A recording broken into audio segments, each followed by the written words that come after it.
Well, good evening, everybody, and we are live from the Erekose studio.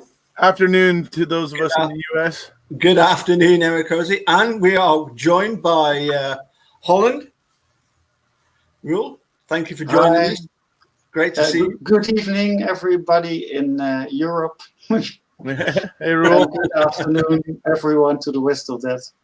And I think this is the first time we've had Rule here, folks. So yeah, absolutely. Great to have you. And of course, the main reason we're here, well, the only reason we're here is because we've got Magilla.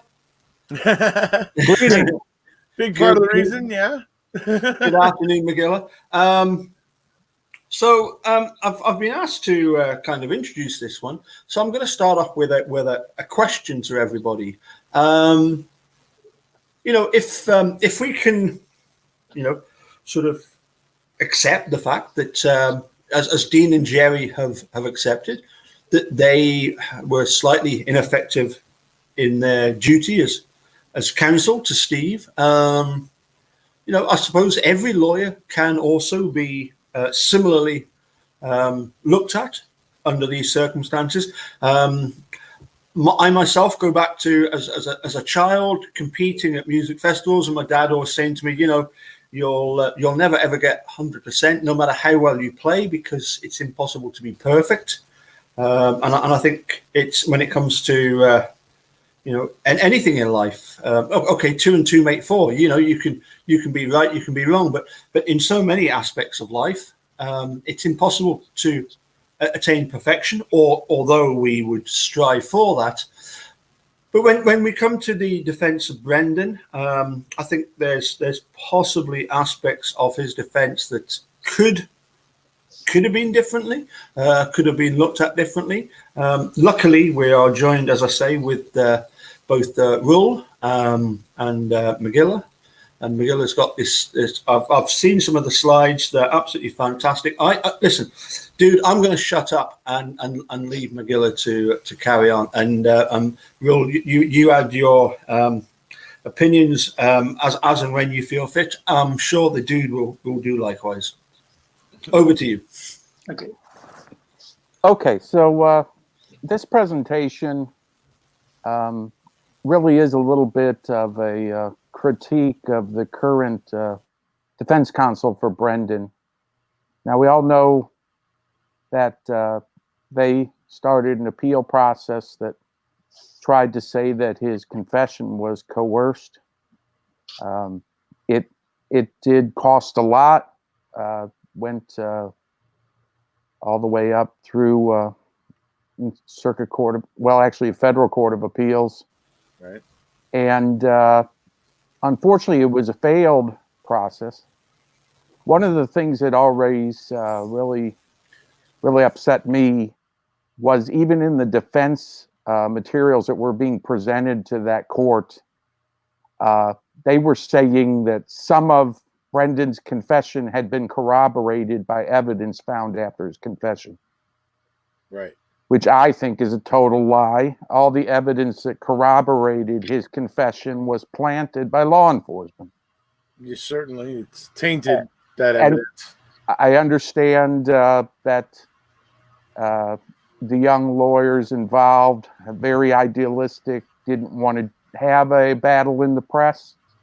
They chose to have a very mature battle in court with a lot of idealistic outlooks. But really, I think the fact that law enforcement planted this evidence demands that they take a more public position on what happened. And that's what my presentation here is we're going to go into the evidence that proves that all of the evidence that was used to corroborate Brendan's false confession was planted. Right.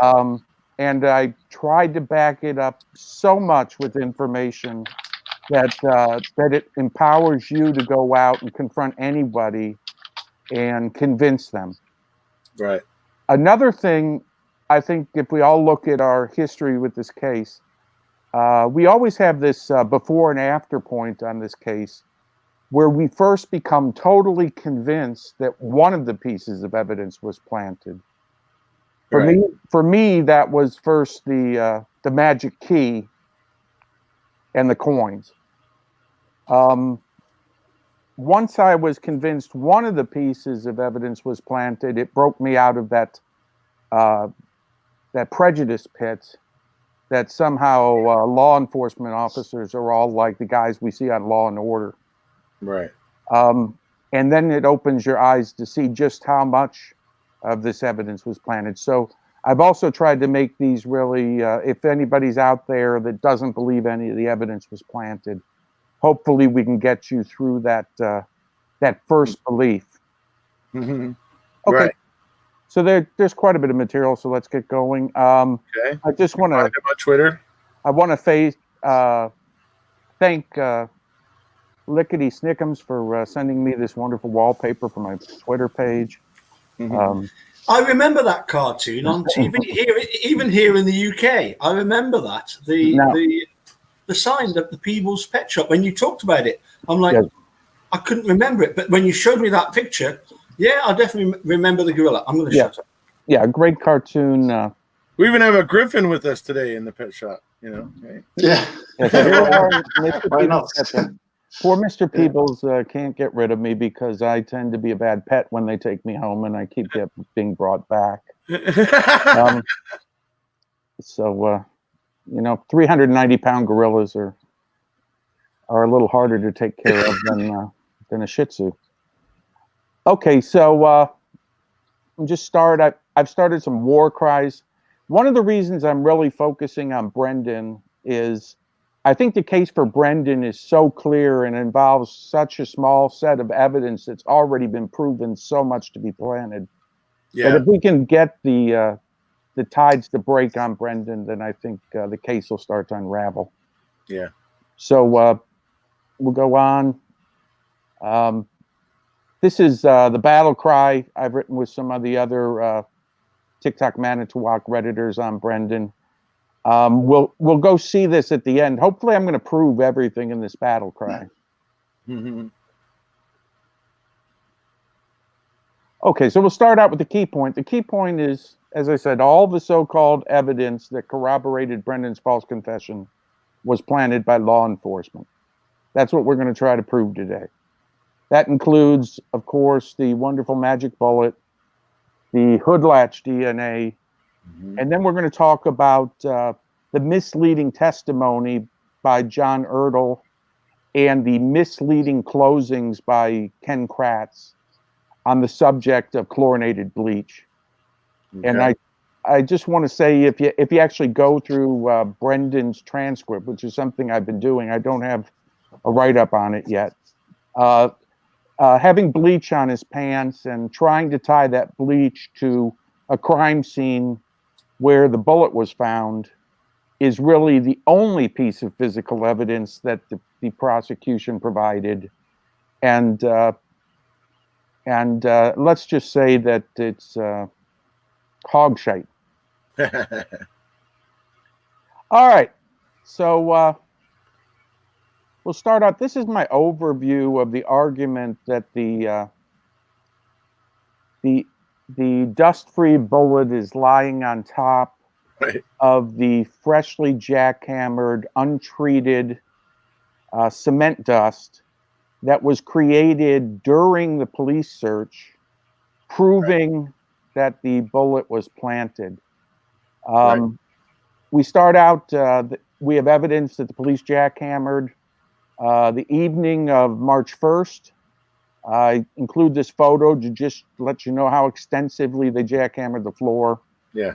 They removed the slab that's shown in the lower left, where you can clearly see that the surface of the floor was a dark color, and that the underlying cement on the floor was a light color. Right, yeah. Typically, folks is looking at all the concrete dust going underneath the tool bin over in this picture and stuff. I mean, that stuff is everywhere and on everything. So sorry, go ahead.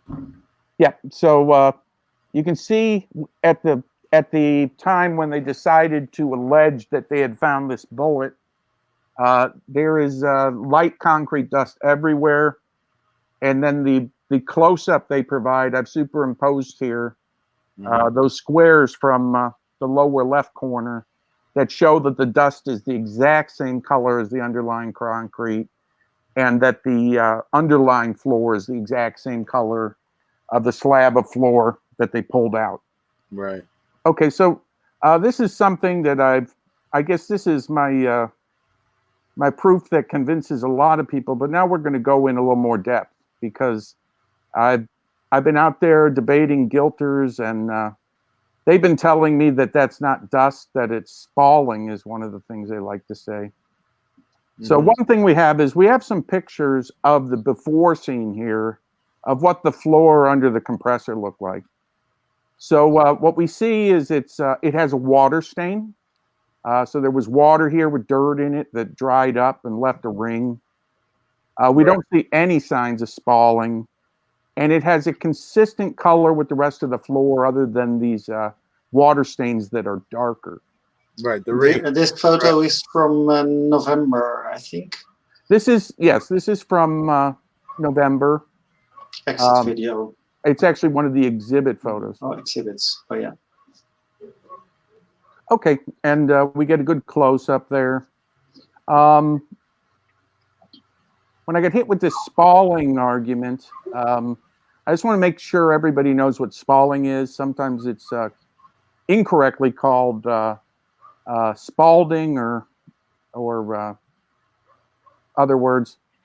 This is the spelling that's accepted by concrete people. It's usually caused by water getting underneath the surface and then flaking and cracking the surface. Usually a painted surface or something like that.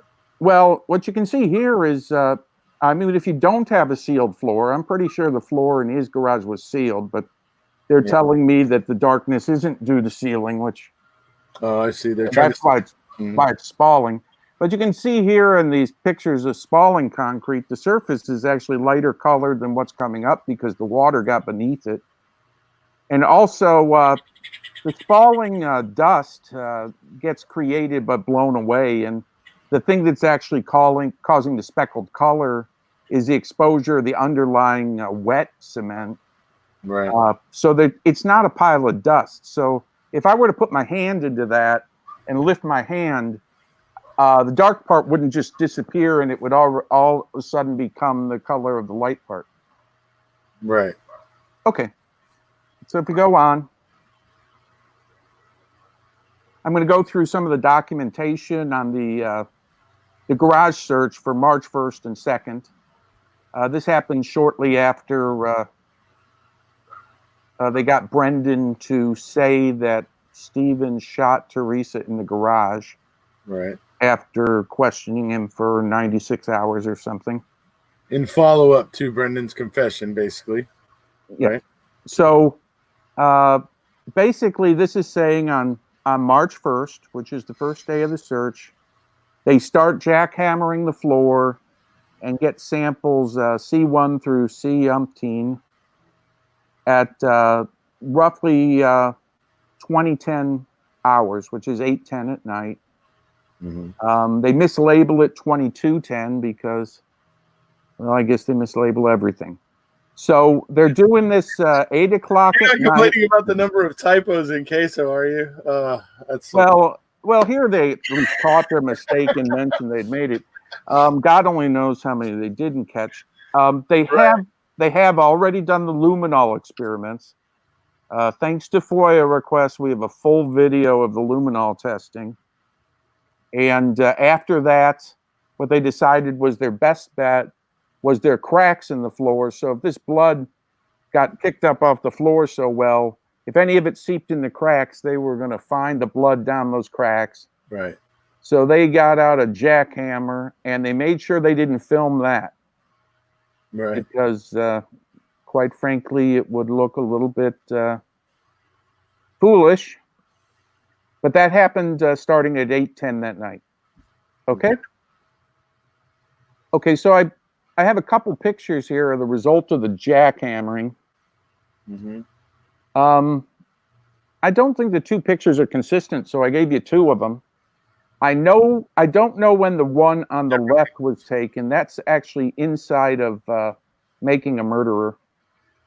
The one on the right is in the FOIA video, and it's definitely taken. It's the exit video from the search warrant. So this is at the very end of the search warrant. You can see, you know, the what is it? Colburn said he shook it pretty hard. Sorry. Colburn said he shook the dresser pretty hard. Well, they shook this floor pretty hard. Right. Yeah. Okay, so Definitely. they did that before they found the bullet. Okay, Right.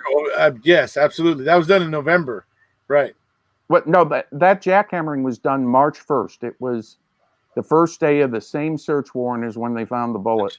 Okay. And you can see this film's taken March 2nd. And then the bullet was found on the 2nd. Yes. Okay, so if we go to the next slide, we'll see. So the first day they luminoled, they jackhammered, and they come back at 8:40 in the morning. I don't see any correction, so we'll just take that for their word. And they start the second day of searches. So the first day of searches, the luminol test came up with Zippo. And the jackhammering tests, they created like 300 things for DNA to be tested on, but the luminol test of the materials they found after they jackhammered came up with Zippo, and they didn't film it. And then the next morning they come in, and now they want to go collect more evidence. So one of the things they find is this evidence marker 23A, a bullet fragment measured by Heimerl and picked up by Remacher. And can I just hold you there, Magilla? If you can just scroll back again, there was a degree of specificity that was surely provided by Brendan's confession, that it was 8'9" west and 12 foot north of the south. But correct me if I'm wrong. I can't remember that aspect of the confession. Did Brendan specify to that degree of specificity? So I don't believe he did. It seemed unlikely. I cannot recall ever hearing Brendan, because that was what we were led to believe, was the fact that, you know, Kratz said that due to the level of specificity given by Brendan, that we were now able to find this bullet. So there we have it in black and white. I've never seen that before. 8'9" west and 12 foot north. Sorry, Magilla, but I'll let you carry on. there is a stick-figure drawing that Brendan made showing Teresa getting shot in the garage. Yes, indeed. It isn't. It's one of the few things I have not attached as a supplement to this PowerPoint. So everybody's going to be able to download this presentation and have access. I have a lot of supplemental material that we won't have time to go to, but there's a lot of things Kratz says in closing that he seems to hang on to that rebuttal closing for his big zingers because he knows nobody can point out he's a liar. Right. Yes. Yes. You could tell. I could tell he was using it that way as well. Yeah. Okay. So here there shouldn't be any traces in the trailer because he wasn't. Teresa wasn't killed in the trailer. Right. He saves that for the rebuttal. yes, the stab to the neck and stomach were shallow.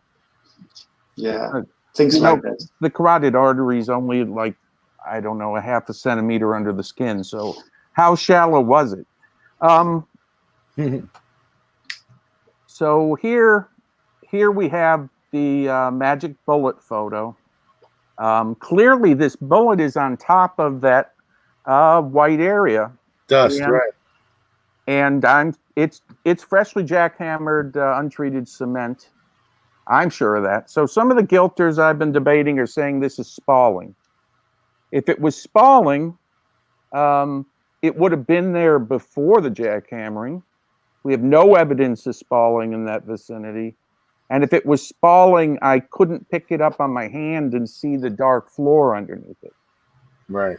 So let's. You can even see in some spots you see little stones with which cast pebbles. a little bit of pebbles, which cast a little bit of shade. So you can see they are on top of that. So it's not only dust; it's partly also concrete grit, I think. Yes, it's jackhammers are they're not surgically precise devices. Right. Okay, so if we go to the next, I think. So if we go to a wider angle, I think we can really prove this is powder. Now, unfortunately, the StephenAveryCase.org site, when it FOIA'd this particular photograph, it came out very bad. Yeah. But we can see that there's dust up on this red tool chest. Yes. So on those horizontal bars on that red tool chest, and if we go to the before picture, there's not. So that's dust. But the big thing I want to point out is this. I'll keep trying to go ahead. Oh, you're trying to show the before picture? Yeah, that was it before, right? Yeah, but the big thing is also this handprint. So we see this handprint being, so there's a dark handprint. So what happened was we put our hand down. I think it's Remaker over there. Put his hand down, his gloved hand. And when he lifted it, all the dust disappeared, and we're seeing the dark floor underneath his hand. The dust, right. Now, he also put his hand down over here on the dark floor and left dust all over the floor. If you look closer to the wheel of the tool chest. So I don't have it highlighted, but it's a white handprint. So it's pretty clear that we can move the white thing out of the way and we can put it somewhere else. It's blowing on top of the tool chest. Right. And spalling doesn't work that way. Right. Also, if it was spalling, when you remove dust that might have come from the spalling, there's no reason for there to be this much dust accumulated because it would just blow away continuously. If it was spalling, when you lifted your hand, the underlying color would match the dust. Here, the underlying color is the dark sealed floor, and the dust is the untreated concrete. Right. Yes. And it's under the dust-free bullet in their picture. So we have proof that this was planted. Unfortunately, or fortunately, the only reason you have proof is that they photographed their folly. Yep. Now, this photograph does a secondary analysis of this area. The picture on the upper left shows at the start of the search, one of the things they said in testimony is that they didn't move any of the furniture prior to finding this. They had just lifted that air compressor out of there, and lo and behold, there was a bullet. And we can see at the start of the search, that workbench was flush with that red tool chest. Yeah. And then if we look at the end of the search, we can see that there's about a foot of separation between the workbench and the tool chest. Now, I don't know which one was moved. I suspect they wanted to get access to that power outlet out back there. Yeah. And it does prove that their testimony about not moving it is a lie. Yeah. Okay, now if we look, thirdly, we're looking at the picture with the dust on the tool chest. You can clearly see the before picture doesn't have that dust. Even the end picture doesn't have as much dust. So they wipe that dust off before leaving. That dust gets everywhere. It just, seriously, it'll like get on shelves like 6 feet, 7, 8 feet up high, and you'll have like a layer of it. It's, yeah, if you've ever jackhammered concrete, it's amazing. Well, once you hit the light powder, it's gonna form very fine particulates, and it's gonna be able to flow around. Yeah. And that's why you wear a filter mask. It's just, anyway. Okay, so the other point of this, now we're trying to say, what did the floor look like before? So we have some uncertainty how far the red chest has been moved. It could have been moved that whole foot that it separated from the workbench. Maybe the workbench was moved, and then it's like another foot over. So when we actually look at the before picture, it's possible that the area we're looking at is visible in this photo, or it's possible areas behind that wheel, but there's no reason to think there's this magically speckled area behind that wheel. And when they discover it, their speckling easily extends to this area that's outside of the wheel. If we go back to that close-up, that speckling's everywhere, not just under the bullet. Go back to the close-up. Yeah, the one before this. Oh, right. Yeah, it's off to the left. It's off to the right. Yeah. So it's, and if you look at the wider angle, it's where we see the before picture.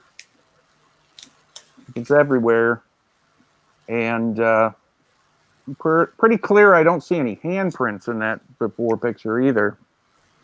Right. Okay, so the floor was not bald. You're talking about these prints. Yeah, these prints aren't in the before picture showing that they were manipulating it because they were touching the dust. So they clearly touched it there. Right. Yeah, I mean, I don't think I've heard an argument that's viable. Oh, there's another point I make is that the wheels have turned. So in this first picture, the wheel is actually turned forward because the bench has been pushed to the back wall next to the workbench. Mm-hmm. And then in the picture where they discover the bullet, the wheel is turned to the side, and we can see at the end the wheel's still turned to the side.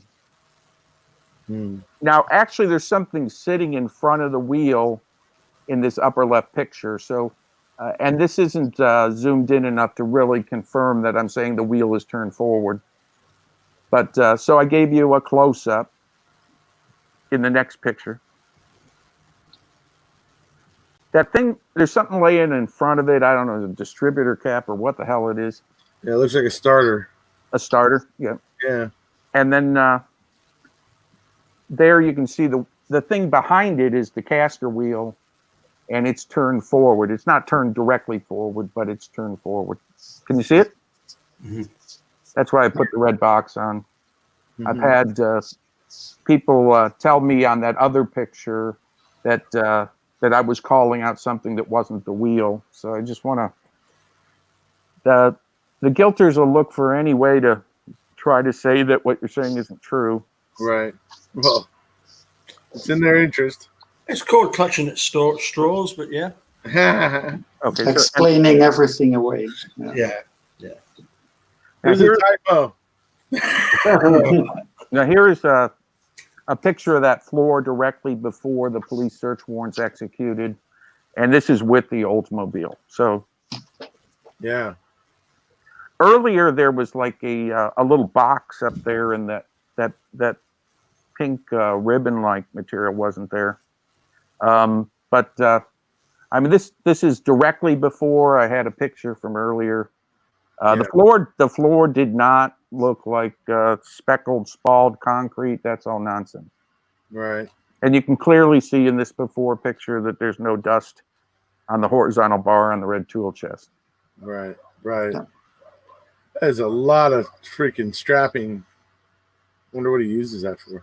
Anyway. It didn't used to be there. I think what they started doing was the whole Avery family just started using his garage as a storage. As a place to dump crap.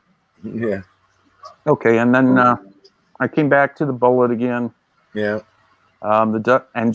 This is our battle cry statement. The dust-free bullet fragment is lying on top of the freshly jackhammered, untreated concrete dust. Right. Proof of planting. Yep. Been saying that for a long time. Now, I mean, we've been saying that on TikTok Manitowoc for at least I don't know how many years. Yeah. It's been being said for a long time. So, but now we have a second argument. Okay, so that was our argument. Now we have Chris and Skip Palahniuk. Now they're the two. Is Skip still over at Microtrace? Yeah, he's actually part of the team. He's retired. Oh, okay. But he's actually in Zellner's videos, and so he just does it for fun now. Well, he leaves all the work to his son. Right. And he's in all those old forensic videos. Oh, he is. I know. I love him. He's great. So, just to help us out with proving this, like if we haven't proved it enough, we get the help of our superstar Skip and Chris Palahniuk, and Chris is the one going to help us here. So this is taken from Making a Murderer. Some of you probably recognize this. I've collaged it a bit. Okay, so go on. All right, so yeah, you might want to shrink this a little bit, but, okay. so we can see the whole slide.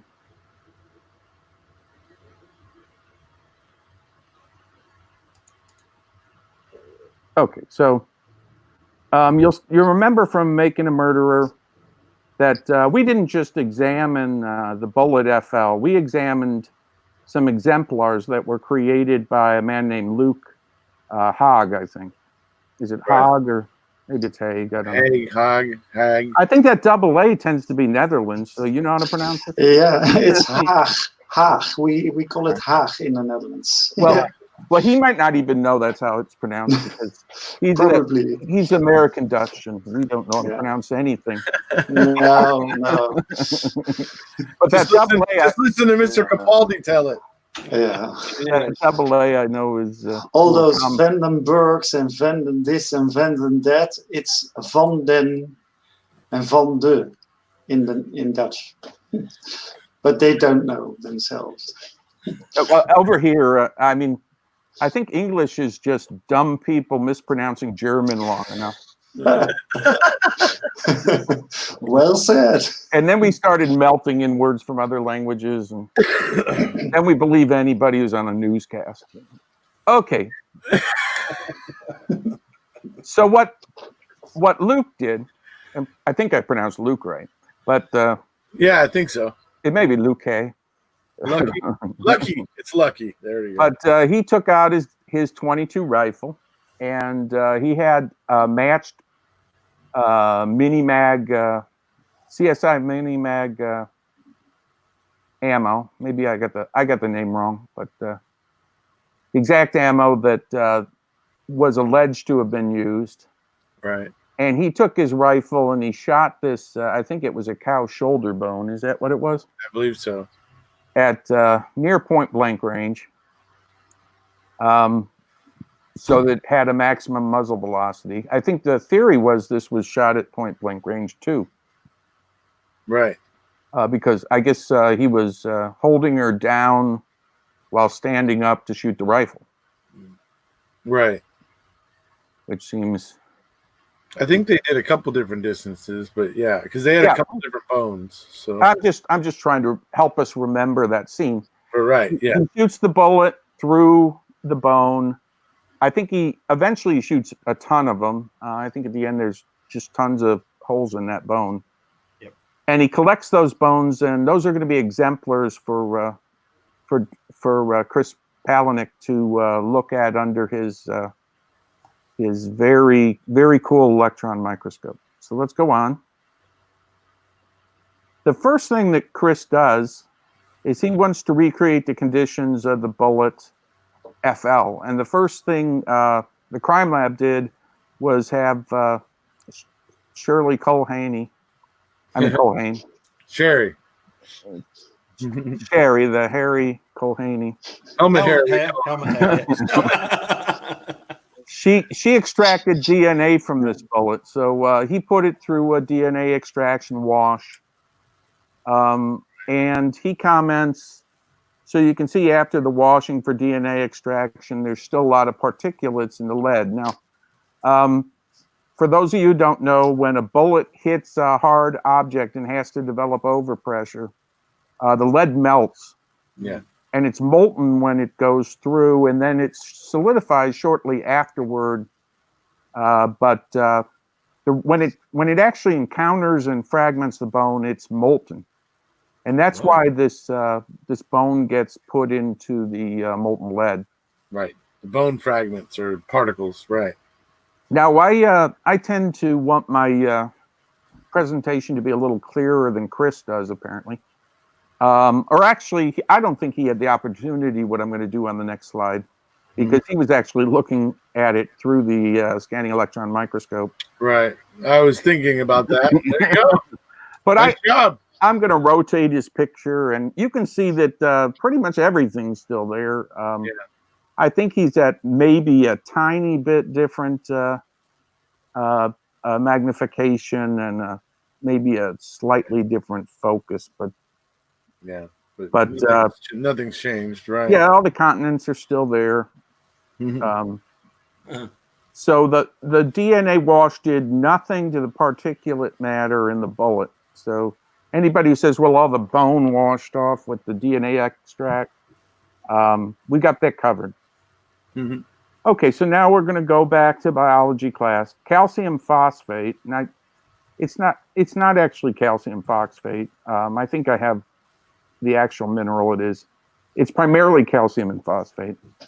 Is the main mineral found in human bone and teeth and is considered highly biocompatible. So sometimes they make things they're going to leave in your body, they'll make out of calcium phosphate. Right, okay. The body doesn't attack it and it doesn't corrode in the body. Right, okay. So the scanning electron microscope, what it can do is it shoots electrons onto the surface of this bullet, or it can shoot all sorts of different types of radiation.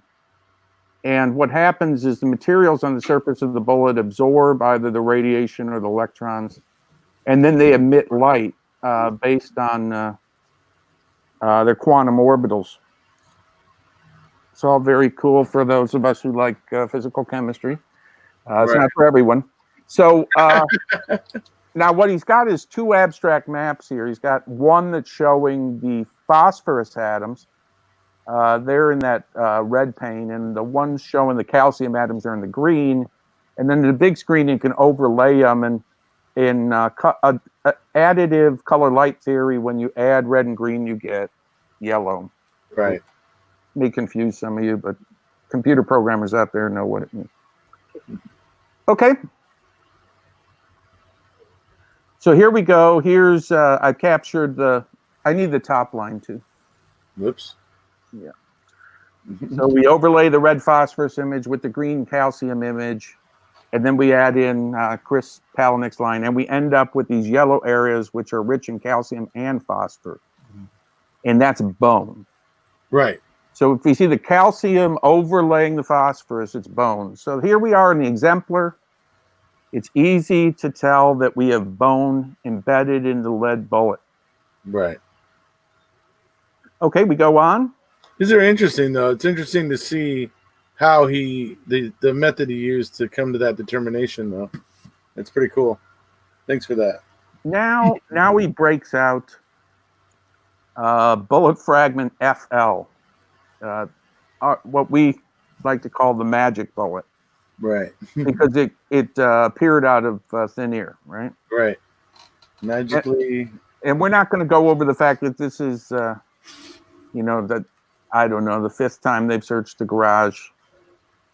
But, well, I guess I did. So I guess we are going to go over that. So this is just a surface image of that bullet in 3 dimensions on Chris's magical SEM, which costs a pretty penny. Right. So he says these things that look sort of like wood pulp, he suspects are wood. Oh, here you mean? Okay. Right. Okay. You can I think the garage wall was made of wood. Yes, and also the garage wall had a few bullet holes in it. Yeah. Yep. Well, yeah. 1 + 1 = 2. Yeah. Okay. Now we also have a little red smear on the tip there. Okay. Can you point Right to that? Right Yeah. up here. I think it's below that. It's the red. Oh, and here. And over to the left. Over here. Yeah. Yeah, that's what he's identifying as likely red paint.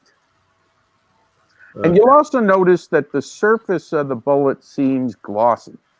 Mm-hmm. Yes. And that's what he's calling a waxy surface. So if you look at the surface, if you think of it as a mountain, the top of the mountain looks glossy, but the sides of the mountain look matte flat. Yeah. So what he's saying is it looks like it has a waxy substance on it where it's glossy. Okay. So even though, I mean, understanding this equipment and getting it working all, what Chris wants us to know that these are just common sense observations. He's not having to use any vast past experience. It looks like wood pulp. There's a red stain and it's glossy on top. Right. Okay. Now he's gone to a higher magnification and he's looking at the wood, and he can see that parts of it look like crappy sawdust, and some of it looks like real wood. So he thinks it might be a composite board. Right. Okay. Which, of course, they make out of sawdust and Sure. spare wood. It's a lot cheaper than cutting up a tree. And it all Plywood or particle board. particle board. MDF, I think we call it. Yep. Yep. If you've ever been in a plant that makes it, the liquor that they dissolve the wood in smells terrible. But the good thing is after about 2 hours, you don't notice it. Right. Okay. It's completely killed your sense of smell by that point, but you're good to go. I was in a real nice plant in Diboll, Texas once, but I'm diverging. Let's try to keep on track. So is that like living next to a paper factory? Anyway, sorry. Yes, similar to a paper factory. Been in those two. So here we're examining FL, where we're getting a map of the phosphorus peak and the calcium peak. So the phosphorus peak should be green, the calcium peak should be red, and the bone on the bullet should be yellow. Right. Except there is no phosphorus peak. That map is blank. Okay, so let's go on. I think I captured the frame where Chris explains this. He goes, there's no phosphorus peak. Okay, which is PhD speak for no phosphorus means there's no bone. Bone, right. Okay, and this bullet, just like any other bullet, when it hit something hard, especially a bone, would have been molten, and it would have captured particles from what it was going through.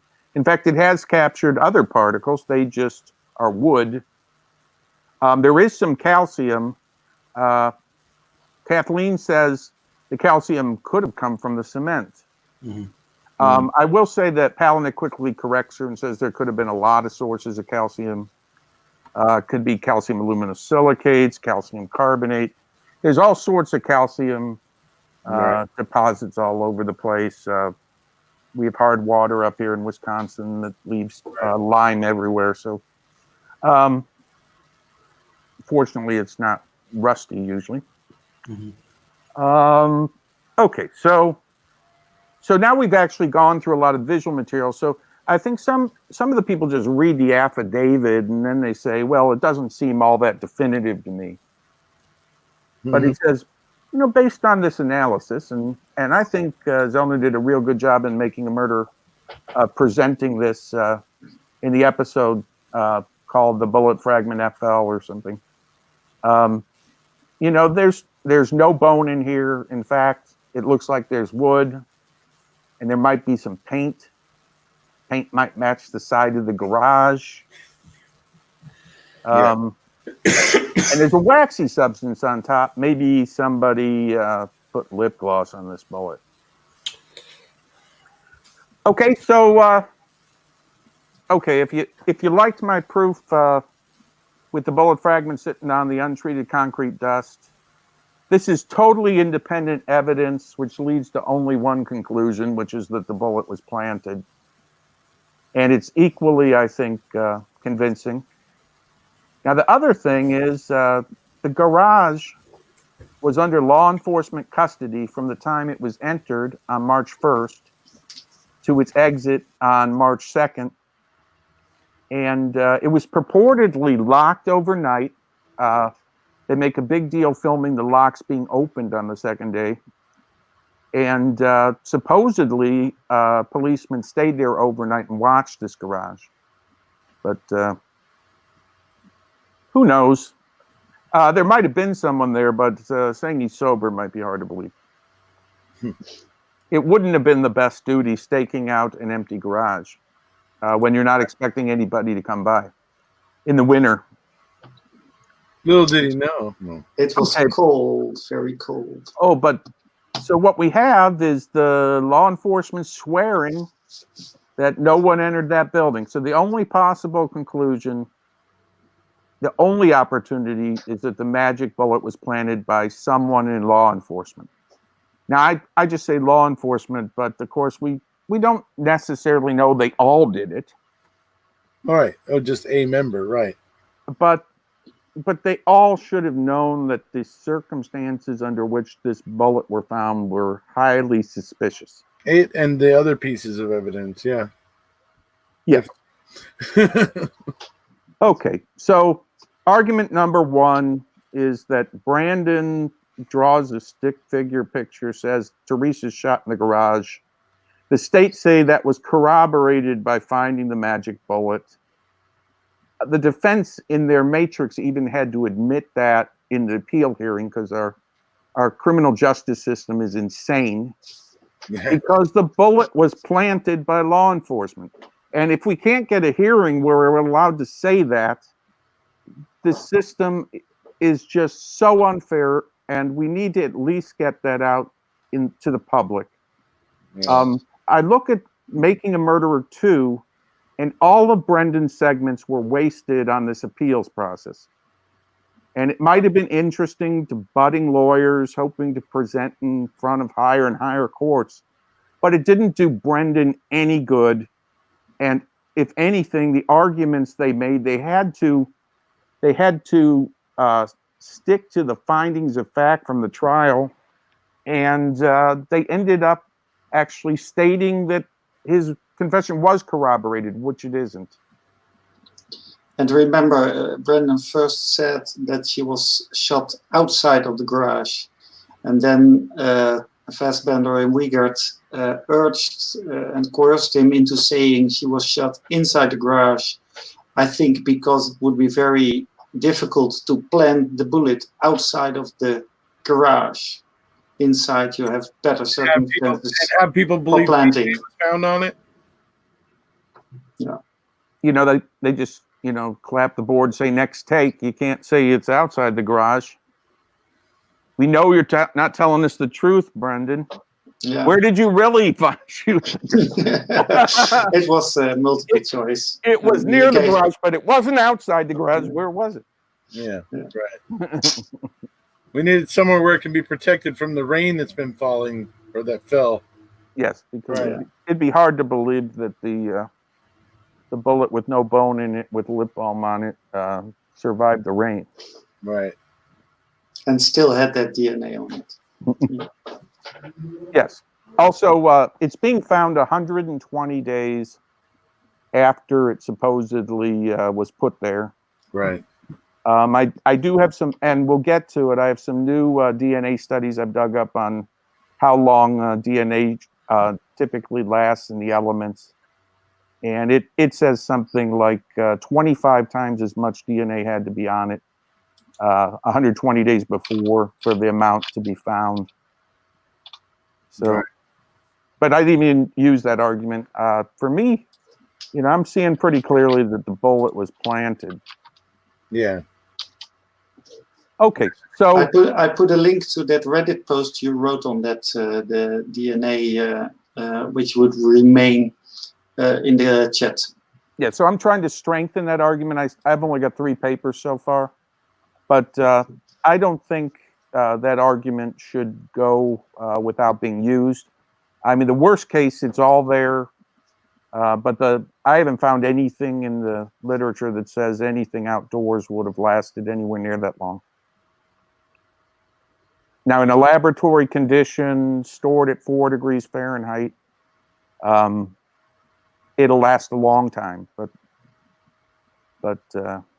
right. Okay, Right. All right. So you want to skip the first slide? So we're just going back to the bleach. The main argument here is the chlorinated bleach and paint thinner would not have cleaned up blood well enough to evade detection by luminol and phenolphthalein. So if we look at the state's argument, they argue heavily that Brendan's pants had the stain on it, proving he was using bleach, and that bleach was used up to clean the garage floor, and therefore that's why there's no blood, and that ties Brendan to a crime scene because there's the magic bullet there. Yeah. So the physical evidence against Brendan is this bleach stain, the magic bullet, and then they say the hood latch DNA because Brendan said that Stephen went under the hood after, I think Fact Bender said, did Stephen go under the hood? Mm-hmm. So we're going to look at this whole bleach story. Let's go on. One thing I want to point out is that the reason his pants are stained is because the bleach that's on his pants was non-color safe. So if you're used to using Clorox products, there's Clorox, which is a chlorine-based bleach, and there's Clorox 2, which is hydrogen peroxide-based. The chlorine-based one stains pants and is not color safe. The hydrogen peroxide is color safe and would not have stained his pants. This is not something that can be argued. His pants are stained, therefore he was using a chlorine-based bleach. Right. Okay? Now if we go on, if you don't believe me, you can go to the Clorox site and it'll teach you about bleach. They have some very nice materials up there. It's not the most interesting thing in the world. Some of their products for hospitals are more interesting, but the household bleach is I think most people know this already. Okay. So we go on. Now Stephen didn't buy Clorox; he bought it off-brand, but it took the color out of his jeans. It was chlorine-based, and it was a lot like Clorox, not Clorox 2. We have a photo of that. It's item 5358 in the queso ledgers, and there's a photo of the bottle. The bottle chlorinated. Yeah. And the bottle of bleach was found in his laundry room / bathroom, which, where do people store their bleach? Yep. In their laundry room. I mean, that's really highly inculpatory, right? That you had laundry bleach in your laundry room. Okay, so let's go on down. Sorry. Yep, sorry. All right, what a lot of people don't know is that the forensic properties of bleach differ also. And I've highlighted this block. Chlorine bleaches can remove a blood stain to the naked eye, but fortunately, forensics experts can use the application of substances such as luminol or phenolphthalein to show that hemoglobin is still present. In fact, even if the shady criminal washed a blood-stained item of clothing 10 times, these chemicals could still reveal blood. So chlorine bleaches eliminate the color of the blood, right, but they don't destroy the hemoglobin. They may destroy the DNA, but we would have still gotten a positive phenolphthalein test. Right. Now, For what blood, we're doing right. in the garage, also the chlorine bleach reacts to luminol, and we would have seen a reaction to luminol. Right. What they did when they saw a reaction to luminol, and we have the video, they turn the lights on, they apply phenolphthalein to test for hemoglobin. Right. They never find hemoglobin. So what they've proven is that there was no blood there. Right. Chlorine bleach would not have prevented them from detecting blood by phenolphthalein. I have 30 references to this. Now this is, I don't know how well known this is. Now the oxygen bleach, the hydrogen peroxide based bleach, would have oxidized the hemoglobin and turned it to base gases like carbon dioxide and water. And it would have eliminated the blood. So there's a difference between Clorox and Clorox 2. Clorox will get the color out, but the blood is still detectable. Right. Clorox 2 will help you clean up your crime scene. We didn't find any Clorox 2 in Stephen's house. We only found basically a local brand of Clorox. Right. Chlorine based. Right. Right. It's sodium hypochlorite is the, I think, 5% solution. What Magilla said. Okay. When you get to be an old silverback gorilla, you... Yeah. No. Yeah. All right. So I encourage people who enjoy really seeing this luminol test is rather interesting. They show them actually doing the luminol test. We have the whole video now. I think Henbury got that for us on. He's a member of TikTok Manitowoc, and it's posted on YouTube on Henbury's channel. He was on Mammothon last year. We had a great time with Henbury. Henbury's famous for his Know Your Rav posts, or your Ravidence. Yep. Know Your Ravidence. Yeah, we're still waiting for a follow-up on that Know Your Evidence. It's there are some more things to come. Good. Know Your Evidence. That sounds like a Rule Griffin song. Yeah, yeah, wordplay. Yeah. Go down on your Ravidence. So I encourage people to look at that. It's not the most interesting YouTube. But for people following the case, they show the whole luminol test. They show them testing over where the magic bullet is. They show them testing in this 3x4 area that everybody talks about. Right. Okay, so if we go down more. All right, so there's another side to this whole chlorine story. So first of all, let's go through the garage search. So we luminol tested all the floor. Where we saw even a faint glow, we turned on the lights and we tested with phenolphthalein. They only found one spot that reacted to phenolphthalein. It had already been marked as evidence from an earlier garage search. They took a swab, but it had already been shown to be Stephen Avery's blood, and they never tested it. Other than that, they find no new blood. And because chlorinated bleach was used, they would have gotten a positive test to phenolphthalein. Right. They might not have found DNA. Right. But they would have had the presence of blood. Right. Right. And they didn't. So they proved that there was no blood on the surface of the concrete even before the cleanup. Now, is that the same as what they call a presumptive test in case of? Right. The presumptive test for blood is phenolphthalein. Okay. And nobody likes to say phenolphthalein because that middle part of it makes it sound like you have a hair list. Even if you're a gorilla.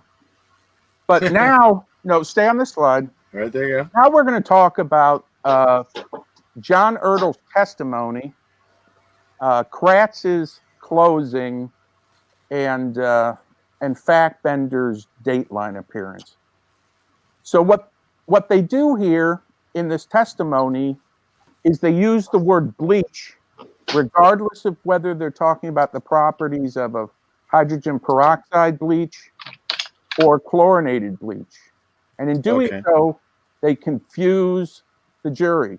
So here, Kratz asks, is it possible to clean up blood with certain reagents such as bleach?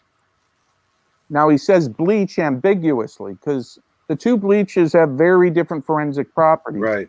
As you just explained. Right. Yes. And it might be all right for Kratz to not say it, but the expert should point out what he's saying. Ertl responds, yes, bleach is very effective. I put in parentheses in these responses that he should have said hydrogen peroxide. Peroxide would be, right. Right. Now, then he goes on to say, we use bleach in the laboratory to clean our work areas. And he's ambiguous about what bleach. It doesn't matter which bleach they're using in the laboratory. Right. It here should have been hydrogen peroxide bleach, actually destroys DNA, destroys the blood, it decontaminates it. It's very useful for that. So what he's just done is, by only using the word bleach, he's confused the jury into thinking chlorinated bleach does this, when it's really only hydrogen peroxide bleach. This is misleading. Was this witting or unwitting? We're not certain. I think it's disingenuous. That's a good word, disingenuous. But yeah, we like that one over here on this channel. I think disingenuous is witting. Okay, so let's go on to the next page. Okay. I tend to feel that too, but some people have been hard on me that I'm too hot on John Ertl, and I don't really see that. But okay, so we go on. They continue to discuss this bleach thing. The bleach thing's important. Now, this is during Stephen Avery's trial. I'm just analyzing the testimony in Brandon's trial. I think I have a bit of that in here, but the bleach was a bigger thing in Brandon's trial because of his pants. Because of the pants, right. That's the only physical evidence they have of anything. It really means nothing. I agree. But so now he says, would it be possible to get it cleaned up so well that you'd get a negative reaction to a phenolphthalein test? Here, Ertl goes on referring to it as bleach.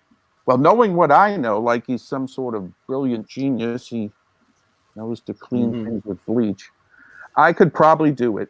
He says bleach would be a great thing. Some sort of peroxide would be a good way to get rid of the red color. Well, there he's.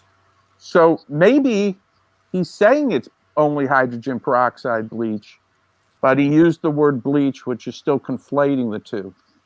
Then he says the bleach would destroy the blood and the DNA.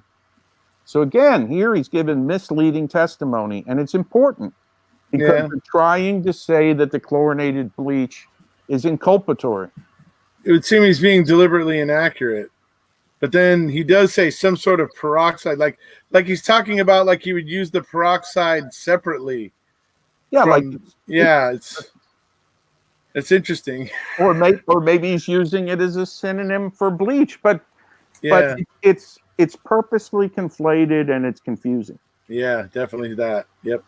Okay, so if we go a little bit further into this mess, I do a much deeper dive into this testimony. Buting doesn't seem to understand the difference. And during his cross, he does get some admissions out of Ertl, but he doesn't seem to understand at that point in his life that there's different forensic properties of the two types of bleaches. I wish he had. Yeah. But that's why you should have had an expert. Or they should have had some more, definitely. Yeah. Maybe a gorilla here and there in the trial. Yeah, I happen to should have called Mr. Peebles. Not too far from there. The pet shop is maybe. I mean, Jerry could have bought me for a week, right?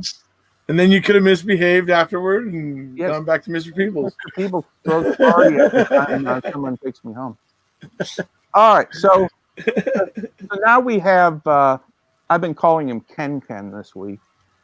Ken? Yes, because his Twitter handle is Ken723Ken, which I don't know what that means, but I just call him Ken because the sweaty Kratzer.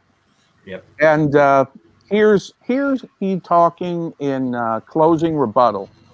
So at the end of a trial, The prosecution gives their closing argument. The defense gives their closing argument. But since the prosecution is the high burden, they give a closing rebuttal. Right. Kratz loves this because he can say things that can't be rebutted. Yeah. So the first thing he says is that the bullet, I put implanted there in the first paragraph, but the bullet proves that Teresa was in the garage and was killed in Avery's garage. Well, we don't think that. We think the bullet was planted by law enforcement, and we just went through, I don't know, 20 slides on the subject. Right. I believe it very strongly. All right, so now he says we've heard testimony about luminol finding blood. And then he says two things that are most reactive with luminol. One is human blood and the other is bleach. Right. But he doesn't say chlorinated bleach. Right. Hydrogen peroxide bleach doesn't react with luminol. It's the chlorine that reacts with luminol. So he's conflated the two there. And then he says bleach, coincidentally, is the one thing that eats up or destroys DNA. Now this is interesting that he says it destroys DNA instead of hemoglobin, because it's irrelevant if it destroyed DNA. It doesn't destroy, chlorinated bleach doesn't destroy hemoglobin, and peroxide bleach does. Right. And he's basically conflating the two in his argument to say that the bleach, we know bleach was found on the floor, and we know bleach was found on Brandon's pants. And bleach, the reason blood wasn't found is because bleach destroys blood, but it's really not the bleach that's on the pants or on the floor. Right. And then he goes on, talks about the 3x4 area. He says it glowed very brightly. Well, we can go back to the cross-examination testimony, and Ertl actually says it faintly glowed. Right. And we have the video, and it faintly glowed. Nobody got excited at all during the luminol test. Nothing glowed brightly. Right. Okay. So this was an important part of his closing argument against Stephen. It was an even, I think I might have the closing argument against Brendan. It's the next slide. Okay, so in Brendan's argument, maybe we could zoom in a little bit more. Yeah.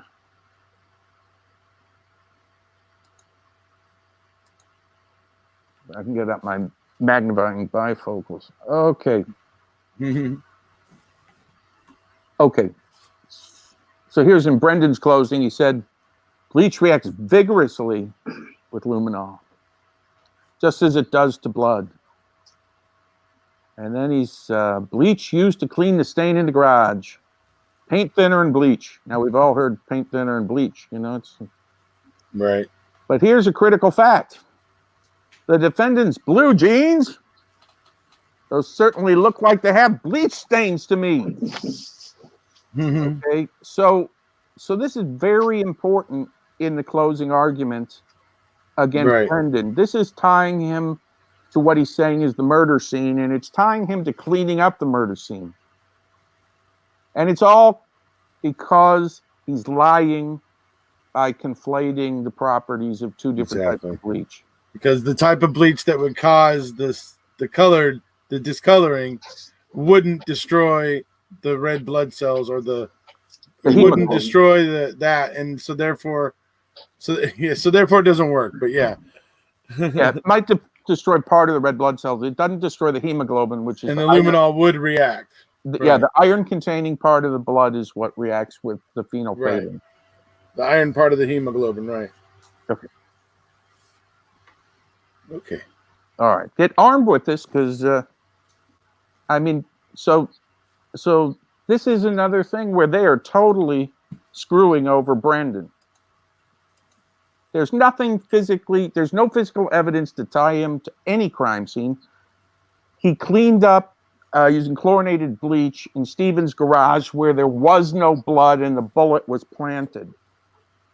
There's no evidence. Against Brendan, absolutely not. Yeah. That anything happened in the garage, there's no evidence. there's no evidence Agreed. against Brendan. There's a lot of evidence against law enforcement. Agreed.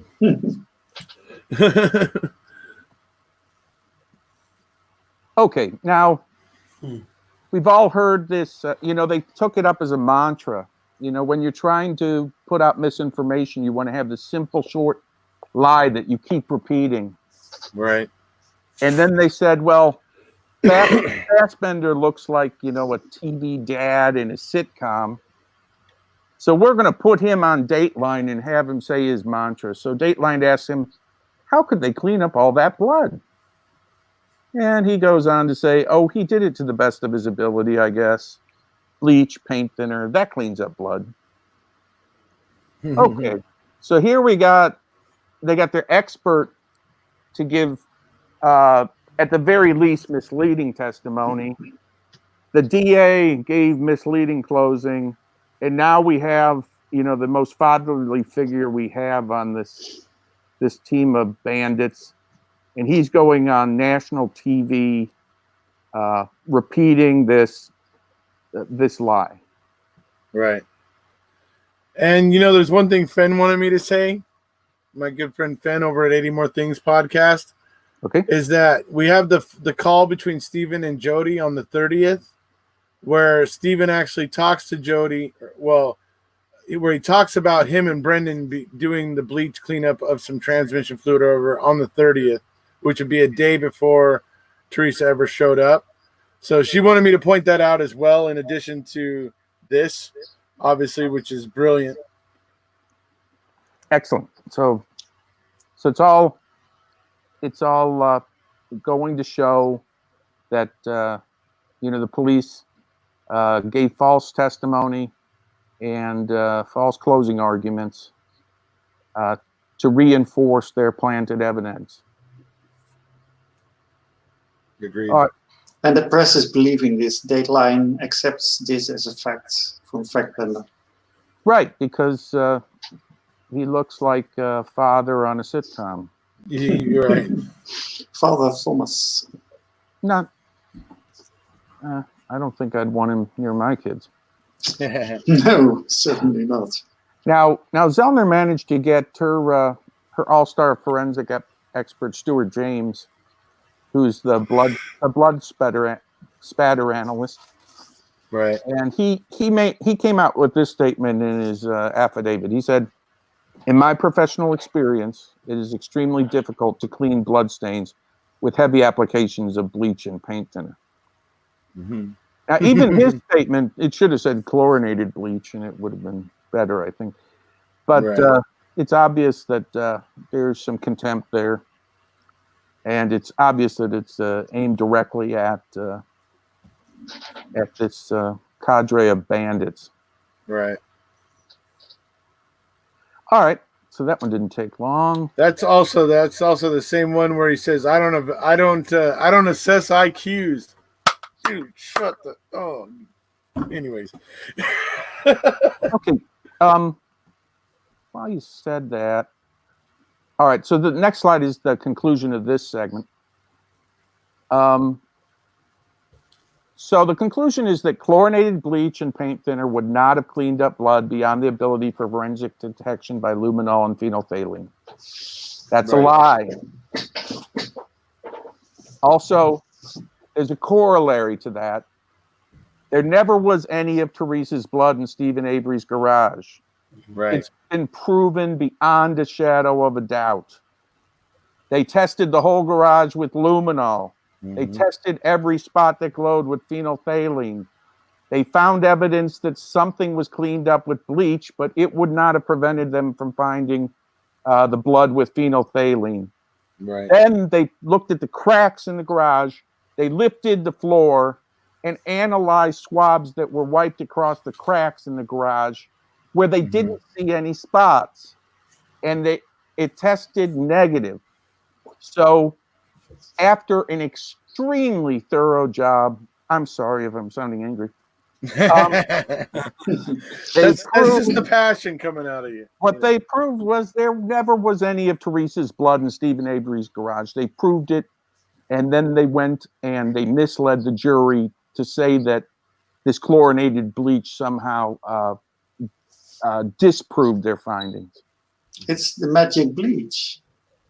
Yes, the magic bleach, the magic bullet, and the There's magic, lots of magic stuff in this case. the magic hood latch swab. Okay, Right. so the next section starts, I think, on the next slide. But you said something. I do have some material on the very back. So we're on slide 42.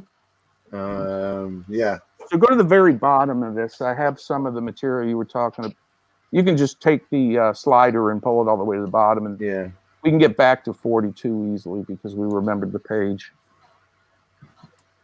Okay, so if we slide up from here, Oops. I have some of those evaluation forms for Brendan, but I did some research. Go up a little bit more. A little bit more. Okay, that's the one I want. Go Down here. the next one, this one, materials. Okay, so one thing, they present Brendan's score on what's called suggestibility scales, which Right. were developed by Good Johnson. is Good Johnson. Is he from Netherlands or is that Scandinavian? No, it's Iceland, actually. Iceland. Okay. Yeah, sounds like a name from Iceland. Yeah, in America, if we named him Good Johnson, we wouldn't spell it that way. This is a very good Johnson. But all Johnsons are good, I guess.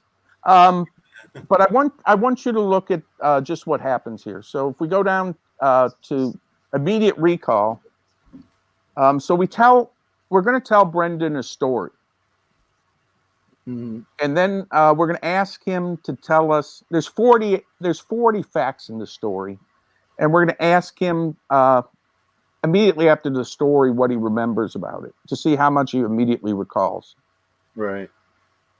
And then we're going to wait a few minutes and we're going to ask after what we call the retention interval. And we're going to ask him again to see what he recalls. Also, then we're going to see we're going to ask him some questions that are adversarial to his memory.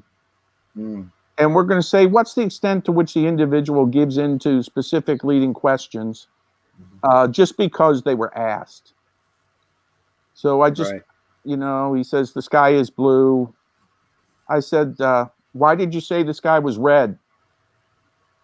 Right. And he says, I thought the sky was red. That would be a yield 1. He's admitting the truth of the leading question.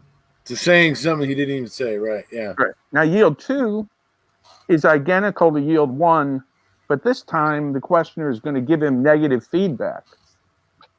What color is the sky, Brandon? It's blue. You know it's not blue. Now tell me the truth. What color is the sky? It's green. Okay, that would be a yield 2. Okay. Okay, and then a shift would be the number of times he changes his answer due to negative feedback presented by the questioner. Right. Okay, so I think this was presented a lot of ways, but when you actually know what this test is, this is very, very apropos to the way he was questioned. And then I think now we can go look at his suggestibility score. Okay, so in shifts where he changes his answer just because he's confronted, he's in the 97th percentile of people for changing their answer just because you confront him. For yielding, these are both types of yields. He's in the 80th percentile. So this is, you can ask him about anything because this psychological battery has nothing to do with the crime. This would be just about some story. Right. And you can pretty much get him to say anything just by telling him he's wrong. Right. Even with the stakes not being as high as they are in a interrogation situation. Right. Right. This is just a psych evaluation. If we go to the next slide real quick, and then we'll go back to 42. This gives his IQ scores and his percentiles. So of the two IQ scores, he scored an 81 and an 83, which puts him in the 12th and 14th percentile, which is somewhere between mental retardation and low functioning. Right. Okay, so if we go lower. Okay, this I just wanted to show this because this shows that the psychiatrist didn't read the instructions for the test. The answers are being put on the line between 3 and 4, and they're supposed to be in the boxes written. So even the psychiatrist here is questionable. Apparently, Brandon gets 3.5 on everything, which doesn't look like much attention was spent. Now on this one, they're breaking down these deficits to their age equivalents. So Brandon is almost a 12-year-old in reciting familiar sequences like the ABCs and the number line. But to repeat something backwards, he performs like less than a 6-year-old. Recalling sequences, he's less than 6 years old. So he has extremely large deficits. Right. He's a nice kid. He likes to play video games. But to sit there and say because he got an 83 on the IQ test that you don't think the suggestibility score meant anything or his other deficits meant anything. I mean, this is just criminal. Right. All right, let's go back to page 42. I think you can just click there and enter it, or you're almost there. But yeah. Yeah. I was trying that a minute ago and it didn't work. I'm sorry. No worries. Okay, so we've had our first argument. I think we tried to prove beyond a shadow of a doubt that the magic bullet was planted. Our second argument is we tried to show that misleading testimony was given by John Ertl about bleach. It was misleading because he conflated the properties of chlorinated and hydrogen peroxide. Our terrible district attorney, who thank God is no longer serving, did that also in his closing arguments against both Stephen and Brendan. And then the propaganda team led by Tom Fackbender went on national TV and repeated this crap. Right. So these guys they're not only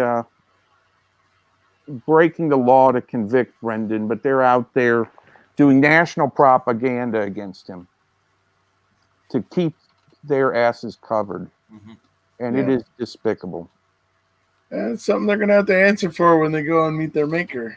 So, Well, I hope before that. Yes. Sometimes we're called to be the hands of God. And I hope that happens. Right. All right. Argument 3, we're going to talk about the hood latch swab DNA. So I'm going to start out. Zellner hired Dr. Carl Reich, who's he's a DNA expert. He recreated the conditions for Stephen's brief contact with the RAV4 hood latch. So in the DNA literature, the amount of contact time you have with an item is not very important for a single contact as long as it's 15 seconds or over. Pretty much the DNA transfer will have occurred. You hold it for 15 seconds without letting go, or you hold it for 10 minutes. It's going to be about the same amount. Right. But brief contact is another subject. Brief contact seldom gets studied because just as Dr. Reich shows, most of your trials show negligible amounts of DNA during brief contact. Brief contact happens, it's with a doorknob, maybe with the surface of a table that you just put your hand down briefly. Right. And a brief contact is the proper description of what happened with the RAV4 hood latch lever. Right. The release lever was only touched long enough to get the catch to release the safety catch, and then the hood was opened, Right. and then the hands off it. So Dr. Reich recreated that condition. One of the things the truthers threw at me is touch DNA references say even much larger amounts of DNA can be transferred by touch DNA. Well, all the papers they pointed me to were not representative of brief contact. One of them those was... were the guilters? Pardon? That were the guilters throwing that at you? Yeah, I think you said truthers, but I think you meant guilters. But you meant guilters. I think you meant guilters, yeah. I say guilders like the money? No, you said... One of them was named Osterizer, if you've run into him. Apparently he's debunked all this stuff, and you know, that's once they think something's debunked, they just yeah, their eyes closed. So what happened in Dr. Reich's test is he had 3 people do the opening of the hood latch. He did 15 trials. They cleaned the hood latch between trials for this, and they measured how much DNA was transferred to the hood latch surface. The largest amount he got was 0.0936 nanograms. Right. Sherry Culhane got 1.848 nanograms, which is about 20 times the highest value observed by Dr. Reich. Just shy of 2 nanograms. Just a little shy. Now, people were able to get much more DNA by swabbing the entire surface of a steering wheel that had been handled by somebody for 45 minutes, but that's not representative of this test. However, I have, if we go to the next slide, I have done a very deep dive into this through the DNA literature. I think there are some valid criticisms of Dr. Reich's test. It isn't exactly, you know, the gold standard in proving anything. It's provocative. I think he has a good argument that there's too much DNA there. But I do think he didn't look enough at the variability between individuals. The DNA literature suggests much higher variability than he saw. And he only looked at 3 people, and they were probably all paralegals, clean yuppies in Chicago, which I guess might be cleaner than some towns. But and that's in the supplemental material. We're not going to go real deep into that. But I do think it's very good evidence. I found some supplemental evidence about the aging of DNA. I think I included in this talk. Also, I found this really amazing video of the finger sweating. Finger sweating. Can you click on that? I think I made that top link clickable. Just the this link. One? Yeah, just the one above it. The other one's just a video. Did it pop up? No.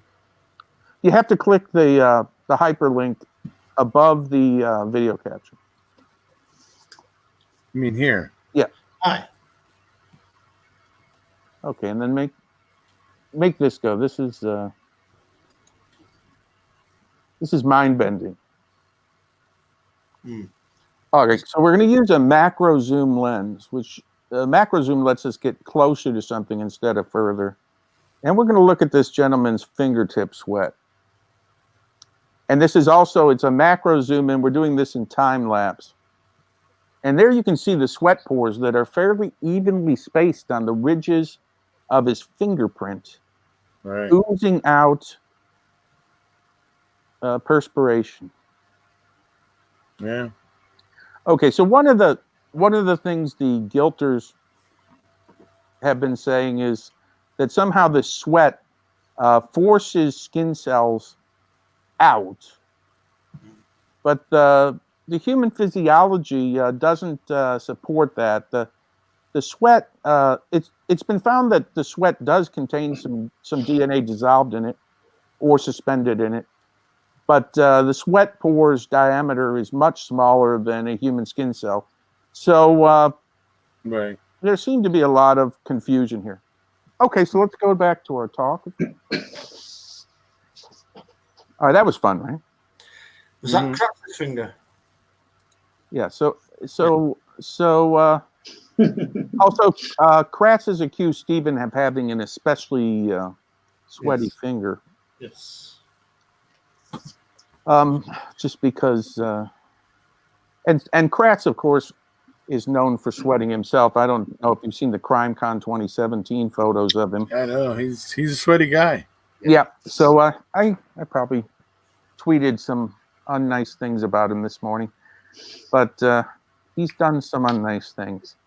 He's used to that, I think. Okay. Yeah. Well, he should be. Okay. So here's also the question is, how many fingers would you actually contact this hood latch with? I think it's somewhere between 2 and 4 fingers, but I was gonna say 2 and 3. yeah, It's how many I use on a hood latch. But anyway, well, I mean, they're different sizes. Sometimes it's a little square plate. This one's a pretty small little striker there. So right. Yeah, it's like I said, 2 or 3 for me. I would say. Also, I'm not an expert at identifying how discrete parts were coated. Does anybody know what the surface likely is? I've had one mechanic tell me it's probably galvanized steel plate.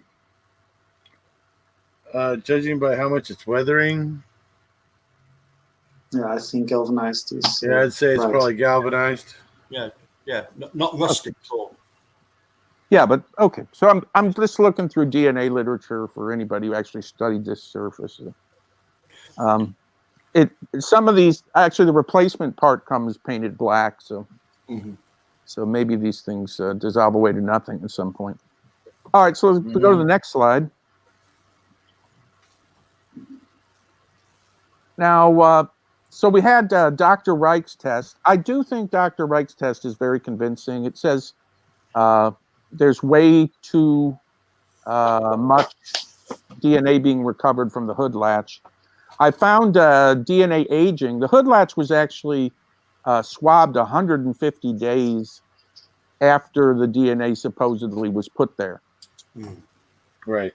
And I found some documentation that says that even indoors after 150 days in a humid-free environment, you'd expect only 3.7% of the original DNA to be there. Which is hardly any. Right.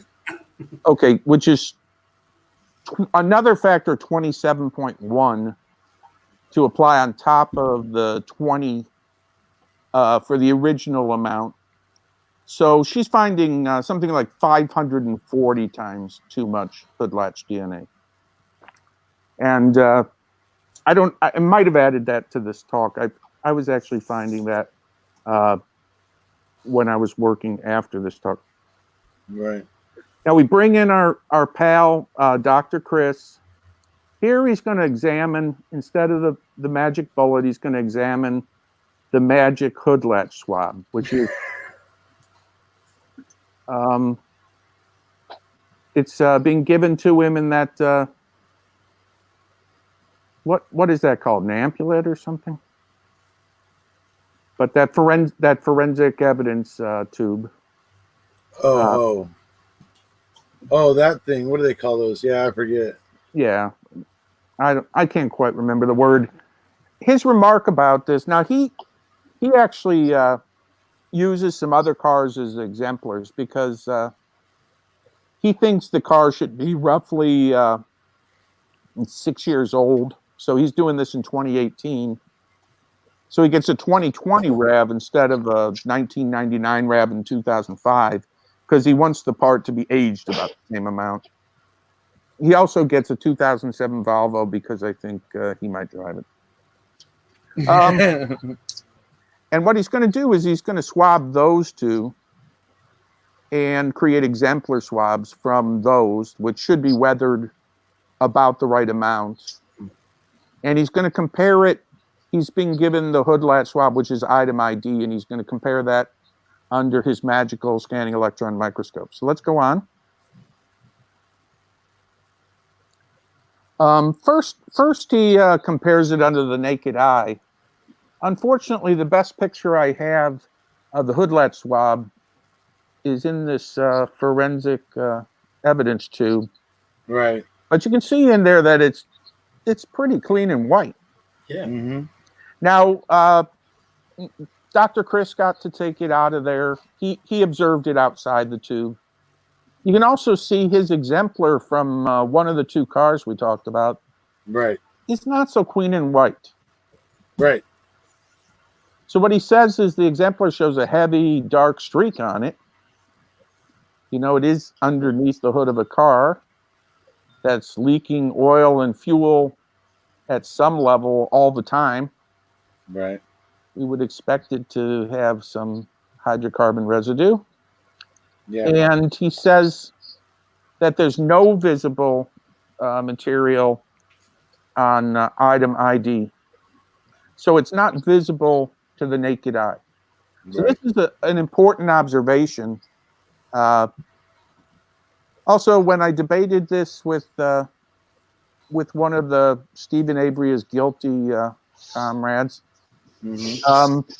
they claimed that in item 9 of his affidavit, he says under the microscope that the particles were similar in kind on the white to the exemplar.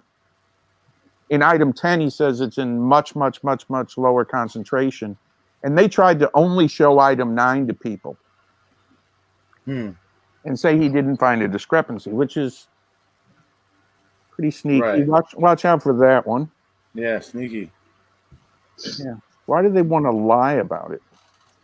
All right. Oh, well, the obvious answer to that question. Disingenuous. Yeah, disingenuous. All right, so we go on.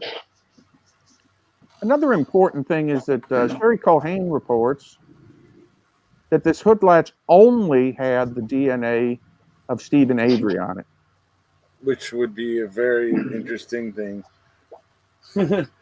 Okay, Because so number of mechanics would probably be touching that. Maybe any men in her family maybe that went and looked at her engine for her, potentially herself, even. Yeah, but- so yeah. but this is 5 months after anybody's touched it, other than supposedly evidence techs wearing latex gloves. So That's true. Fair enough. Yeah. okay, so maybe all that DNA's it's degraded and decomposed. But we have to remember there's some other circumstantial evidence here. This is collected 5 months after contact. It conveniently was found to support the state's case against Brendan. Only one person is on the DNA swab. The latch was touched multiple times while the RAV4 was examined in law enforcement custody. So even if I touched that latch with a latex glove, I would remove some DNA every time I touched it. Sure. Certainly. Yeah. So At least some. Yeah. so we have 540 times too much, and some of it, and we haven't accounted for the effect of the evidence text touching it. Mm-hmm. Okay. Okay, so I did add this slide. So this was a DNA research paper I found by Taylor and others in 2017. Now Taylor is he's a mathematician specializing in DNA analysis, and he was asked to examine the data of Raymond and others. Raymond was the person who did the experiments. And what he did was develop an exponential decay model, which is similar to a half-life model. Mm-hmm. And he developed coefficients for it. So if we look at the raw data here, it says for indoor DNA, about 45% of it was still available after 42 days. And for outdoor DNA, about 10% of it was available after 42 days. Right. The good thing is he gives me a nice exponential model that I can run all the way out to 150 days. Right. When I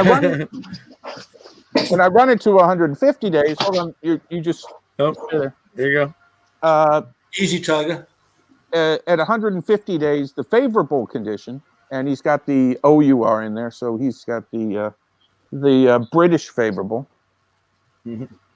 conditions. So that must be rainy. Saying 7 point. Hey, I've got it ice cold outside, so he's saying 7.1% would be left in if it was in favorable conditions. For the unfavorable outdoor condition, he's saying 3.7%. So that's a factor of 14, and the other one's a factor of 27.1.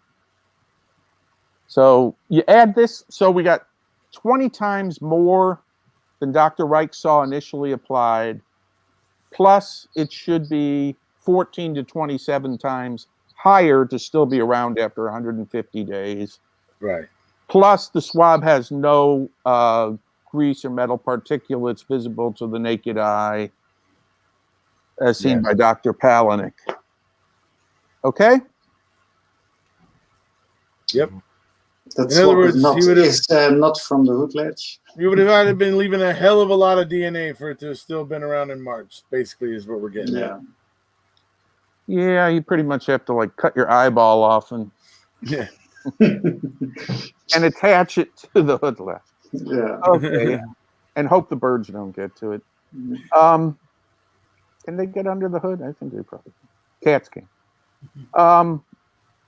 Okay, we have one more thing to talk about the hood latch. All right. Again, the RAV4 was taken into custody, we all know, on November 5th, 2005, a day that lives in infamy for this case. And it was first sent to Madison, and then it was brought to the evidence garage, the CASO evidence garage in Chilton, Wisconsin. This picture was taken of it getting off the truck in Chilton before they shove it into the garage, I think. Right. It was always supposedly accompanied by law enforcement officers. So some law enforcement officers did the swabbing and put the evidence into an evidence container and sent it for DNA analysis. Right. So the only conclusion we can have is the hood latch swab DNA was planted by a law enforcement officer. There is no other conclusion. Yep. So one of the reasons I know some people are like, they're upset and hitting me for why are you forgetting about Stephen? One of the reasons I started making this case about Brendan is I think Brendan's case is much clearer. There's less evidence to disprove. And all the evidence Brendan has, there is a beyond reasonable doubt argument that the evidence was not only planted, but it was planted while in law enforcement custody by somebody authorized by law enforcement officers. With a clear agenda. With a clear agenda of framing. Yeah. But Brendan is just caught up in this because one of the big things that killed him in his appeal process was they claim this evidence corroborated his false confession. And one of the reasons we all sat there and said, they can't believe that confession. Nothing he's saying is true. But the things they say corroborated are all the things we knew were planted evidence. Right. And it was cherry picking anyway. So they chose a few items of his confession. Yes. And then they matched it with the planting. Yes. Yep. Yeah, and then, I mean, his confession lasted days. But they had his confession end somewhere and then had him repeat it. So, and right. And but they, so the courts have decided it wasn't coerced. I wonder if the fact all the evidence is planted would have affected their decision. And I think in the court of public opinion, it's important that we start telling a clear story about what's happening here. And I really, if we talk about the effectiveness of his defense, they spent a ton of money to go through a very expensive appeal process based on a theory that didn't even let them argue that the evidence was planted, Right. which is critical to understanding what happened here. Yeah. I think the defense even had to stipulate in their defense matrix that this was corroboration, which, you know, how that was good defense. Yeah. Okay, so I think I'm close to the end of this talk. Well, I was going to say I need to go do something real quick, but I was going to see if Rule or Paul had any kind of questions, follow-up questions for you real quick while I step away for a minute. Do you guys have some questions for him? Are you kidding? We've got plenty. All right, then. Yeah. I'll allow Paul one question, then Rule. Hold on, let's until I get back. I'm sorry. Go ahead, Magilla. just scroll to the next slide. I think I bring back up. Oh, you're So one of rally cry. Yeah. So if we go through the elements of the battle cry, I think this presentation touched on all of them. The jackhammer dust under the dust-free bullet, the wood paint and waxy coating under SEM instead of blood, brains, and bone. 20 times too much DNA and moisture, no visible metal particulates on the hood latch. Chlorinated bleach and paint thinner don't clean up blood enough to evade detection by luminol and phenolphthalein. We had a coerced false confession, and then it was corroborated with planted evidence and false testimony. So this presentation backs up the battle cry, and I hope we can really evangelize and get this message out and understood. Oh, absolutely, dude. I mean, absolutely fantastic presentation. Rule, sorry, I keep getting Rule, yes. Is there an umlaut in there that we're not seeing? Or? Sorry? An umlaut over the O, maybe? Or? Oh, right. Mm-hmm. No. Okay. In the name Rule, is there a little bit over the O? Well, and the O and the E together make the U. So it's just U. Rule. Okay. Like and the R is rolling, like a roll. Yep. Roll. But it's okay if you say it the American way. It's just the rule. We didn't grow up with that consonant unless we had some Spanish. Most people call me Roel, but it's well, I understand why they do it, but it's rule. Okay. You had a question that you were going to ask, and it was very near the beginning. Somebody asked a question, and Rule, you said that you would ask that question. I can't remember. Yeah, it was Julie, I think. What exactly are you, except for being a gorilla? Are you also an engineer or a biologist, professor, or whatever? And maybe you don't want to answer that, and you say you're just a gorilla. Well, then feel free. Well, people are interested to know what your background is. Yeah, I'm living in the vicinity of Wisconsin law enforcement. That's the main reason I'm maintaining anonymity. If I lived in the Netherlands, I probably wouldn't feel the discomfort of upset. But I really don't want to be identified by people in Wisconsin. I can safely say that I've been a research and development engineer for high technical systems for a lot more years than I would need to be considered very experienced.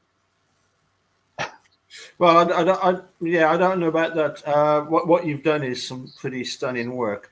I must admit, I'll hold my hand up. I had never heard of spalling before. But I've seen it before. I mean, I've seen it places where I've seen the spalling, and it's just amazing that guilters would try and claim, you're just it's just this spalling, when quite clearly, as you pointed out, it was dust. I mean, we can see it on the toolbox and the fact that everything was moved. The other thing I never realized was you mentioned about a bullet when it's fired and it actually hits something. it momentarily becomes molten. Yep. Is that the pressure that causes it to become molten? Yeah, well, it's the pressure, under the pressure, and also the conversion of kinetic energy to heat. Right. So the bullet's being arrested by the surface it's hitting. So it's coming in with tremendous kinetic energy that gets turned into heat and heats the bullet and deforms it. The lead is actually chosen because it melts. So when you make an iron piercing shell, you choose materials that won't melt. Right. Okay. Because you want it to maintain its shape and go deeper through the metal. So if we're going to shoot a tank, we wouldn't use lead bullets. Lead bullets just stick to the side of a tank, and that doesn't do you much good. But for shooting people, what happens with lead bullets is they mushroom and cause more damage. Right. Okay. And unfortunately, your species, I should say, has studied this significantly. Sure. The other thing I find quite... My species eats bananas. Yeah. Something I hadn't thought of before at all, but as you point out, on the hood latch, or as I would call it, the bonnet catch, what do you call them in the Netherlands? Let me think about that.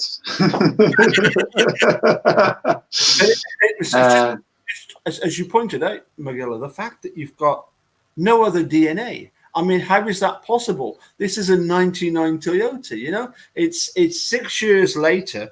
How is there only Stephen's DNA on that hood latch? Yeah, it's the same miracle that happened on the magic key. You know?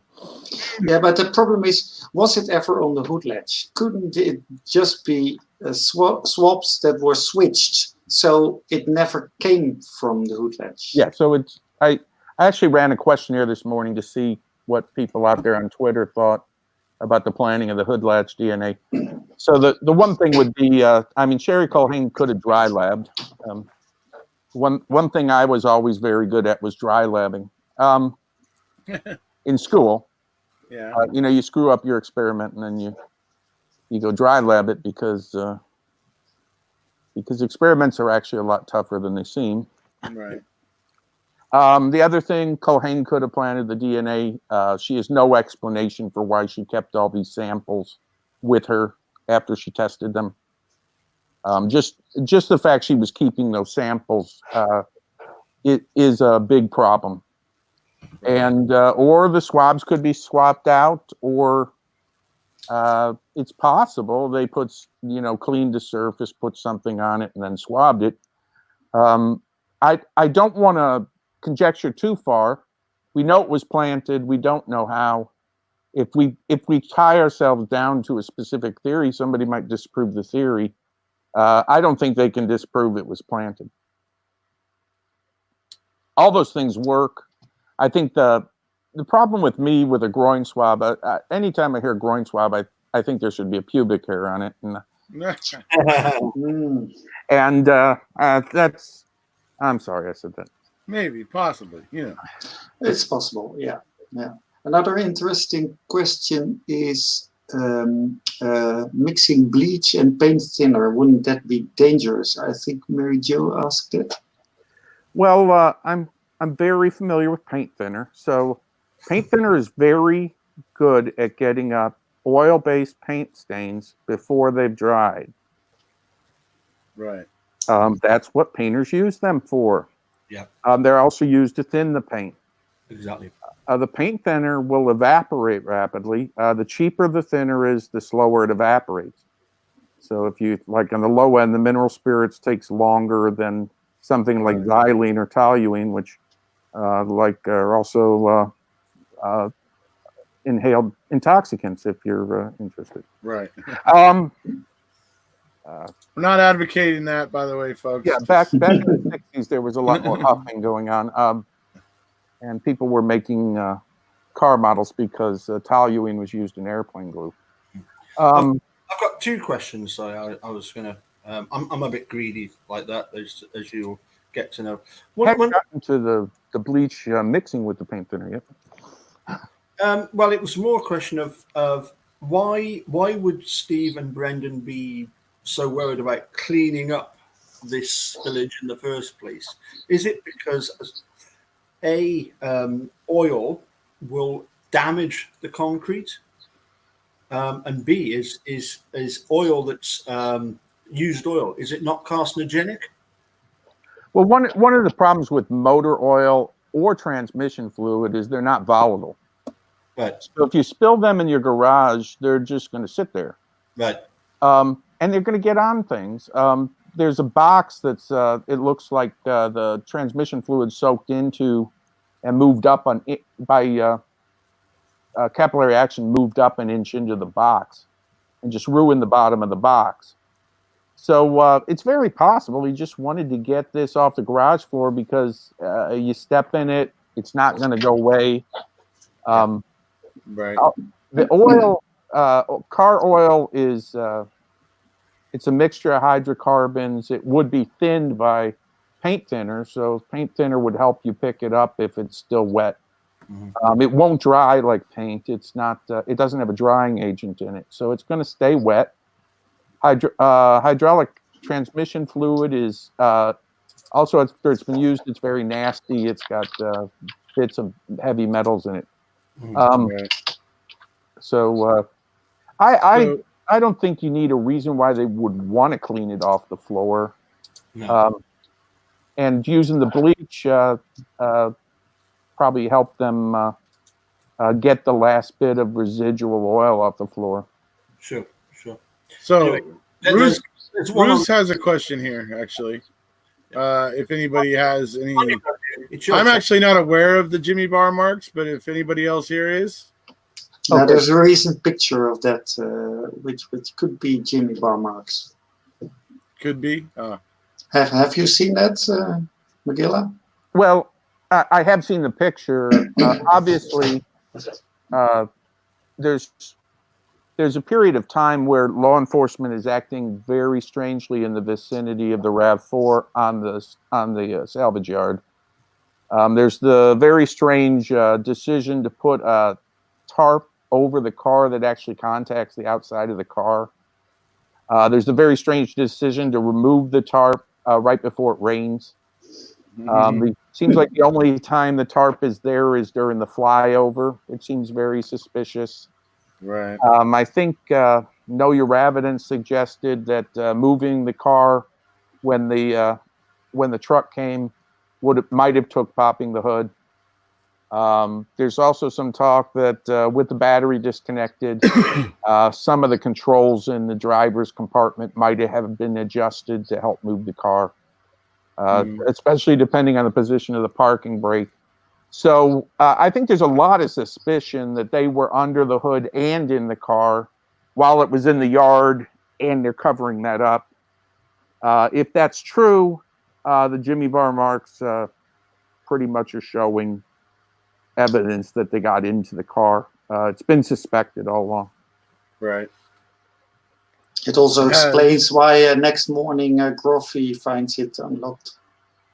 Right, it would, yes, indeed. Oh, he's just mistaken. Kratz told me.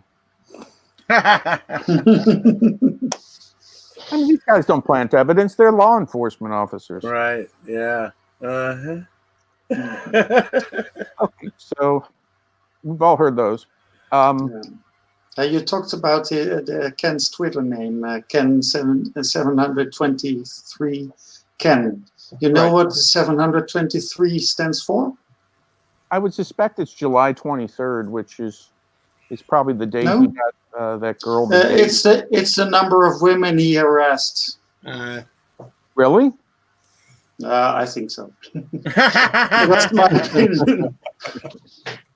I don't know, but could be. What was the result of your thing on Twitter there, Magilla, regarding who was the all-star athlete or whatever? I did run. So Scott Blodorn, I think a lot of people think Scott was sort of a pothead based on his long hair. Yeah.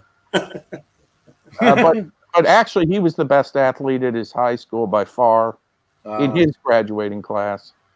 He was the so if you do the Friday Night Lights analogy, he would have been Riggins. He was the big, strong running back who also played linebacker. He was the highest scoring forward on the basketball team.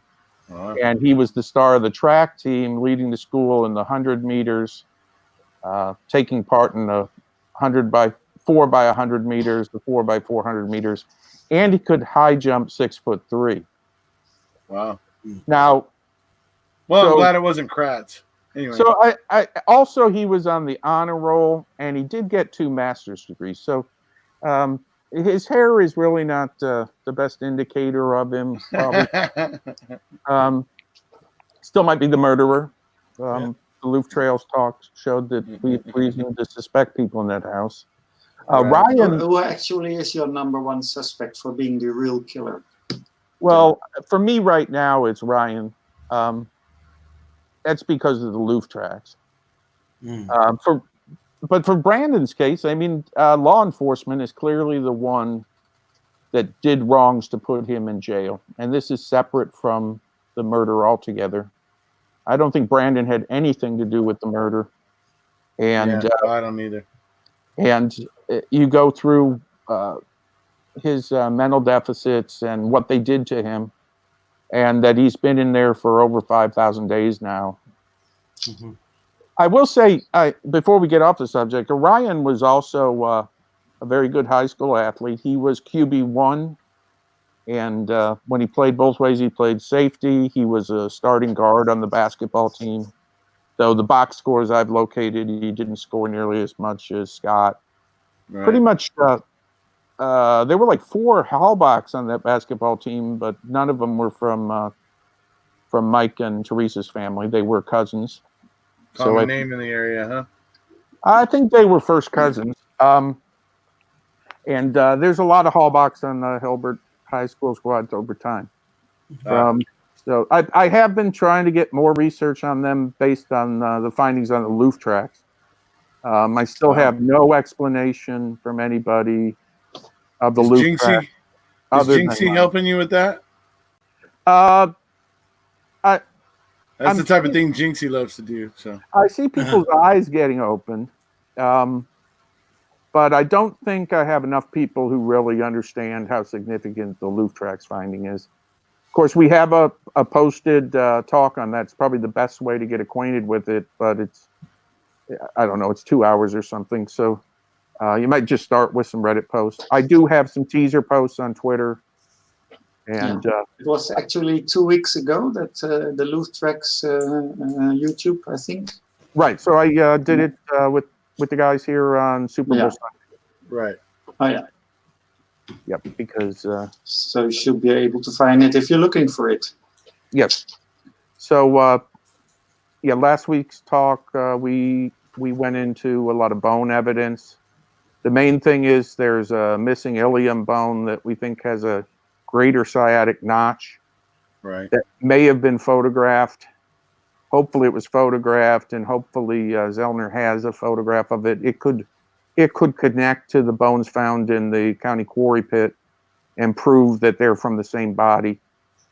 If it was hidden from Zellner, it would be a, what's the violation type when you hide it? A Brady violation. Oh, Brady, yeah. Brady violation. She's got a lot of those already, but I think this one would be significantly significant, and I think the evidence for it's stronger than some of the cases she's already made. Right. I think Bennett, the guy who found that ilium bone, he wasn't called as a witness in the trial, wasn't he? No, he was a retired professor at the University of Wisconsin-Madison, and he had been a forensic anthropologist for the Wisconsin State Crime Lab while he was working. But he was retired then, and he basically did it as a favor to them because Eisenberg wasn't available that day. But she had a long weekend until Thursday. Yes, I don't know where she was. I I imagine she was, somewhere in the Middle East excavating archaeological bones or something. Whatever Something like forensic that. anthropologists do Right. for hobbies. Yeah, So but I think Buting and Strang could have asked things about that alien bone if they had called Bennett to the stand. Would that Yes. have been a possibility? everything I found was discoverable, but you had to go deeper into the remarks and understand. So he described that bone as a iliomycium antebellum bone. To most people, that would have just gone over their head as medical talk. If you go find out, you find out that it's very different. Also, he called out the feature of the greater sciatic notch. That proved it was a very different bone than the bones that were found at the county quarry. Now, the whole other side of the pelvis is not found, so it's possible that it's for the wrong side of the body, and it won't connect. But I think there's a 50-50 chance there that it could be a major break for the defense. If a photo can be located, or if the bones weren't crushed, and I don't think we even have a case or letter tag number for that alien bone. Well, it was part of 8318. Oh, okay.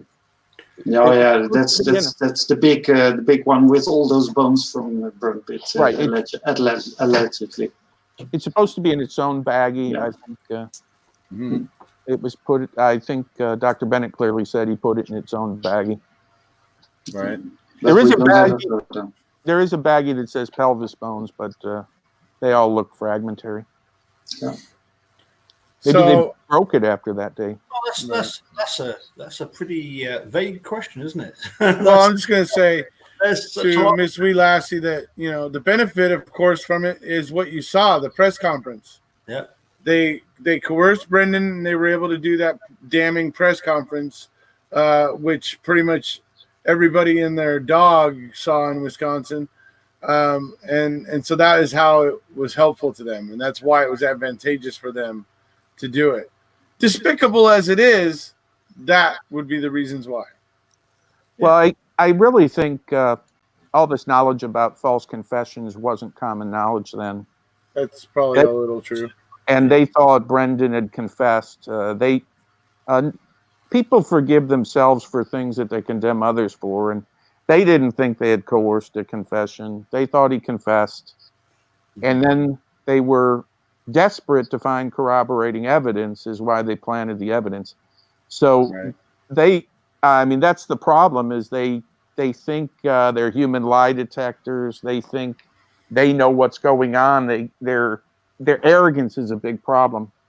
And that's why it's good to maintain humility no matter how smart you are. And actually, there's an interesting theory on Reddit. I think it's called the One Cold Nights series, which says that Fackbender and Uyghur were unaware of the planting and the framing before March 7th. So before that, they acted without knowing that Colborne and Lenk already had done some planting before. It's an interesting theory. I don't know if it's true, but reading it.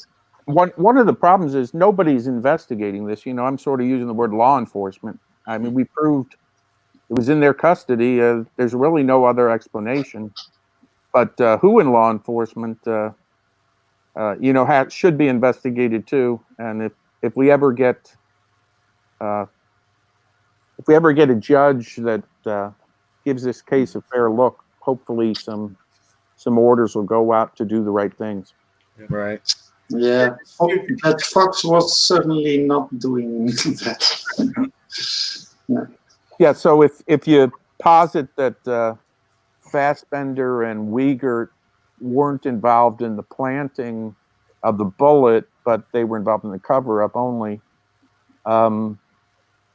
I think Remaker's at that scene. Lank is at the scene not doing much. I think somebody said he went for coffee for the guys or something. So he's just sort of wandering around and bought coffee and donuts so he can wander around everybody.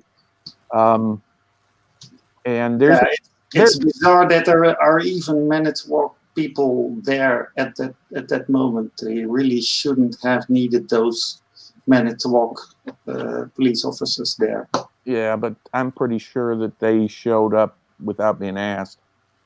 Yeah, but they were allowed. Why did they allow them there? It would have been awkward to confront them, I think. And they were very interested, so I'm sure they would have been persistent, especially if they were intent on planting evidence. I will say on the Fassberger and Wiegert not being involved, it had to be somebody briefed they were looking for a bullet. They were I think the theory is that they got information from those man-at-work people and the other investigators in Kratz, etc. But they only knew the full extent of the planting when they were asking questions about the battery and discovered the battery replacement, which allegedly was in July the 3rd, but probably was March 7th. So 3-7 instead of 7-3. Interesting theory. I can recommend reading it. And it might make sense in combination with what we heard today. Excellent. I've got several questions, but might I suggest that we get together next Sunday? I'll see if I can make it. Yeah. I'll schedule it in, but one of the reasons I've been able to do this is I was laid up at home, and I am getting better and restarting my day job, and so I got to go build some things. So really, I think really just to have a chat through some of the questions that I'd be glad to do that. I don't know if I. It's not a case of prepare anything, although obviously I'll absolutely give you that. And if I have time to put some of my research, more of my research down, I will. This was a very important thing for me. Absolutely. I think the more people we can get to clearly see the evidence was planted, and then we can start bringing up. I don't think Brendan's been served as well by making a murder as he should have been. I see what you mean. These subjects aren't even touched on, and we spent so much time on that court case, which. Yeah, it's all about the confession, and the appeal is almost all the time. It's about the course confession, and that's a problem. I mean, we can. But there is that corroboration, which actually is false, and it should add weight to that appeal. Yeah. But I don't know if the appeals court even looked at evidence in this case, or if they only looked at that confession. I think the type of appeal it was didn't allow them to look at evidence. And the state was allowed to argue that this was corroborating evidence. And I think the defense even had to stipulate it was, because even their exhibits show it. So when you start looking at that, it just seems like the whole system was broken. And that's what, and then the public opinion wasn't raised by making a murderer because they spent too much time on this failed appeals process. I think, and then most of the people were looking at Zellner's work as being for Stephen and not realizing just how badly it injured Brendan.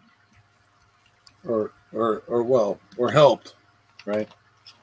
Well, how well it could help it, but how badly the crimes committed against him hurt him. Yeah, right. Yeah. I mean, the argument as to whether or not anybody who's worked with people with learning disabilities, I think, just really understands and feels for Brendan, and I think people who haven't just don't get it. He's a very simple person, and you know, he should have never been allowed to speak alone with the police by anybody. No. Right. And do you think Knight Rider and Trizin should have filed different appeals? Should they now? Well, Today file a new appeal? I'll admit my expertise is not on the law side. My expertise is math and science. I'm very deep on that side. I've mainly just tried to help develop evidence. But in public opinion, if these arguments had been made, I think people would be much more outraged. You know, what I'm hearing is, you know, he confessed, and then people are like closing their minds to anything else. Right. Well, that's what juries do, actually. Most jurors, if they hear a confession, they don't look at evidence anymore. That's the gold part standard. of the problem. There's more expert testimony about false confessions now to help, but hopefully it'll be something juries believe and understand in the future. Exactly. Right. Yep. All right. I'm going to say cheers, because this is. I was going to say thank you for being here today, everybody. Time. All right, I'm going to go get some more bananas. So thank you, everybody. Oh, yeah. Thank you, Magilla. You were wonderful. Right. Absolutely brilliant. You were too. Yeah. All of you. Thank you. Thank you guys for being here. Magilla, Rule, thank you for being here and joining us today. Yeah, you're welcome. It was nice to be here. And, all the people in the chat, thank you very much for your So we're great basically comments. so just to let the four of you know, we were cruising around pretty much between 80 and 99 people watching the whole time. So I clocked 100. they're quite interested in what we had to say. So yes, if you can make it next weekend, Magilla, let us know. If a different time is better, let me know. I can adjust that as well. Okay. But there's a great interest in people wanting to hear you talk about the case a bit more. So when that's possible, let us know. All righty. Thank you, guys. Really a pleasure. All righty. Hey, everybody out there, you know the song and dance. If you haven't already, please hit subscribe, and we'll see you. Goodbye. Bye-bye. Cheers.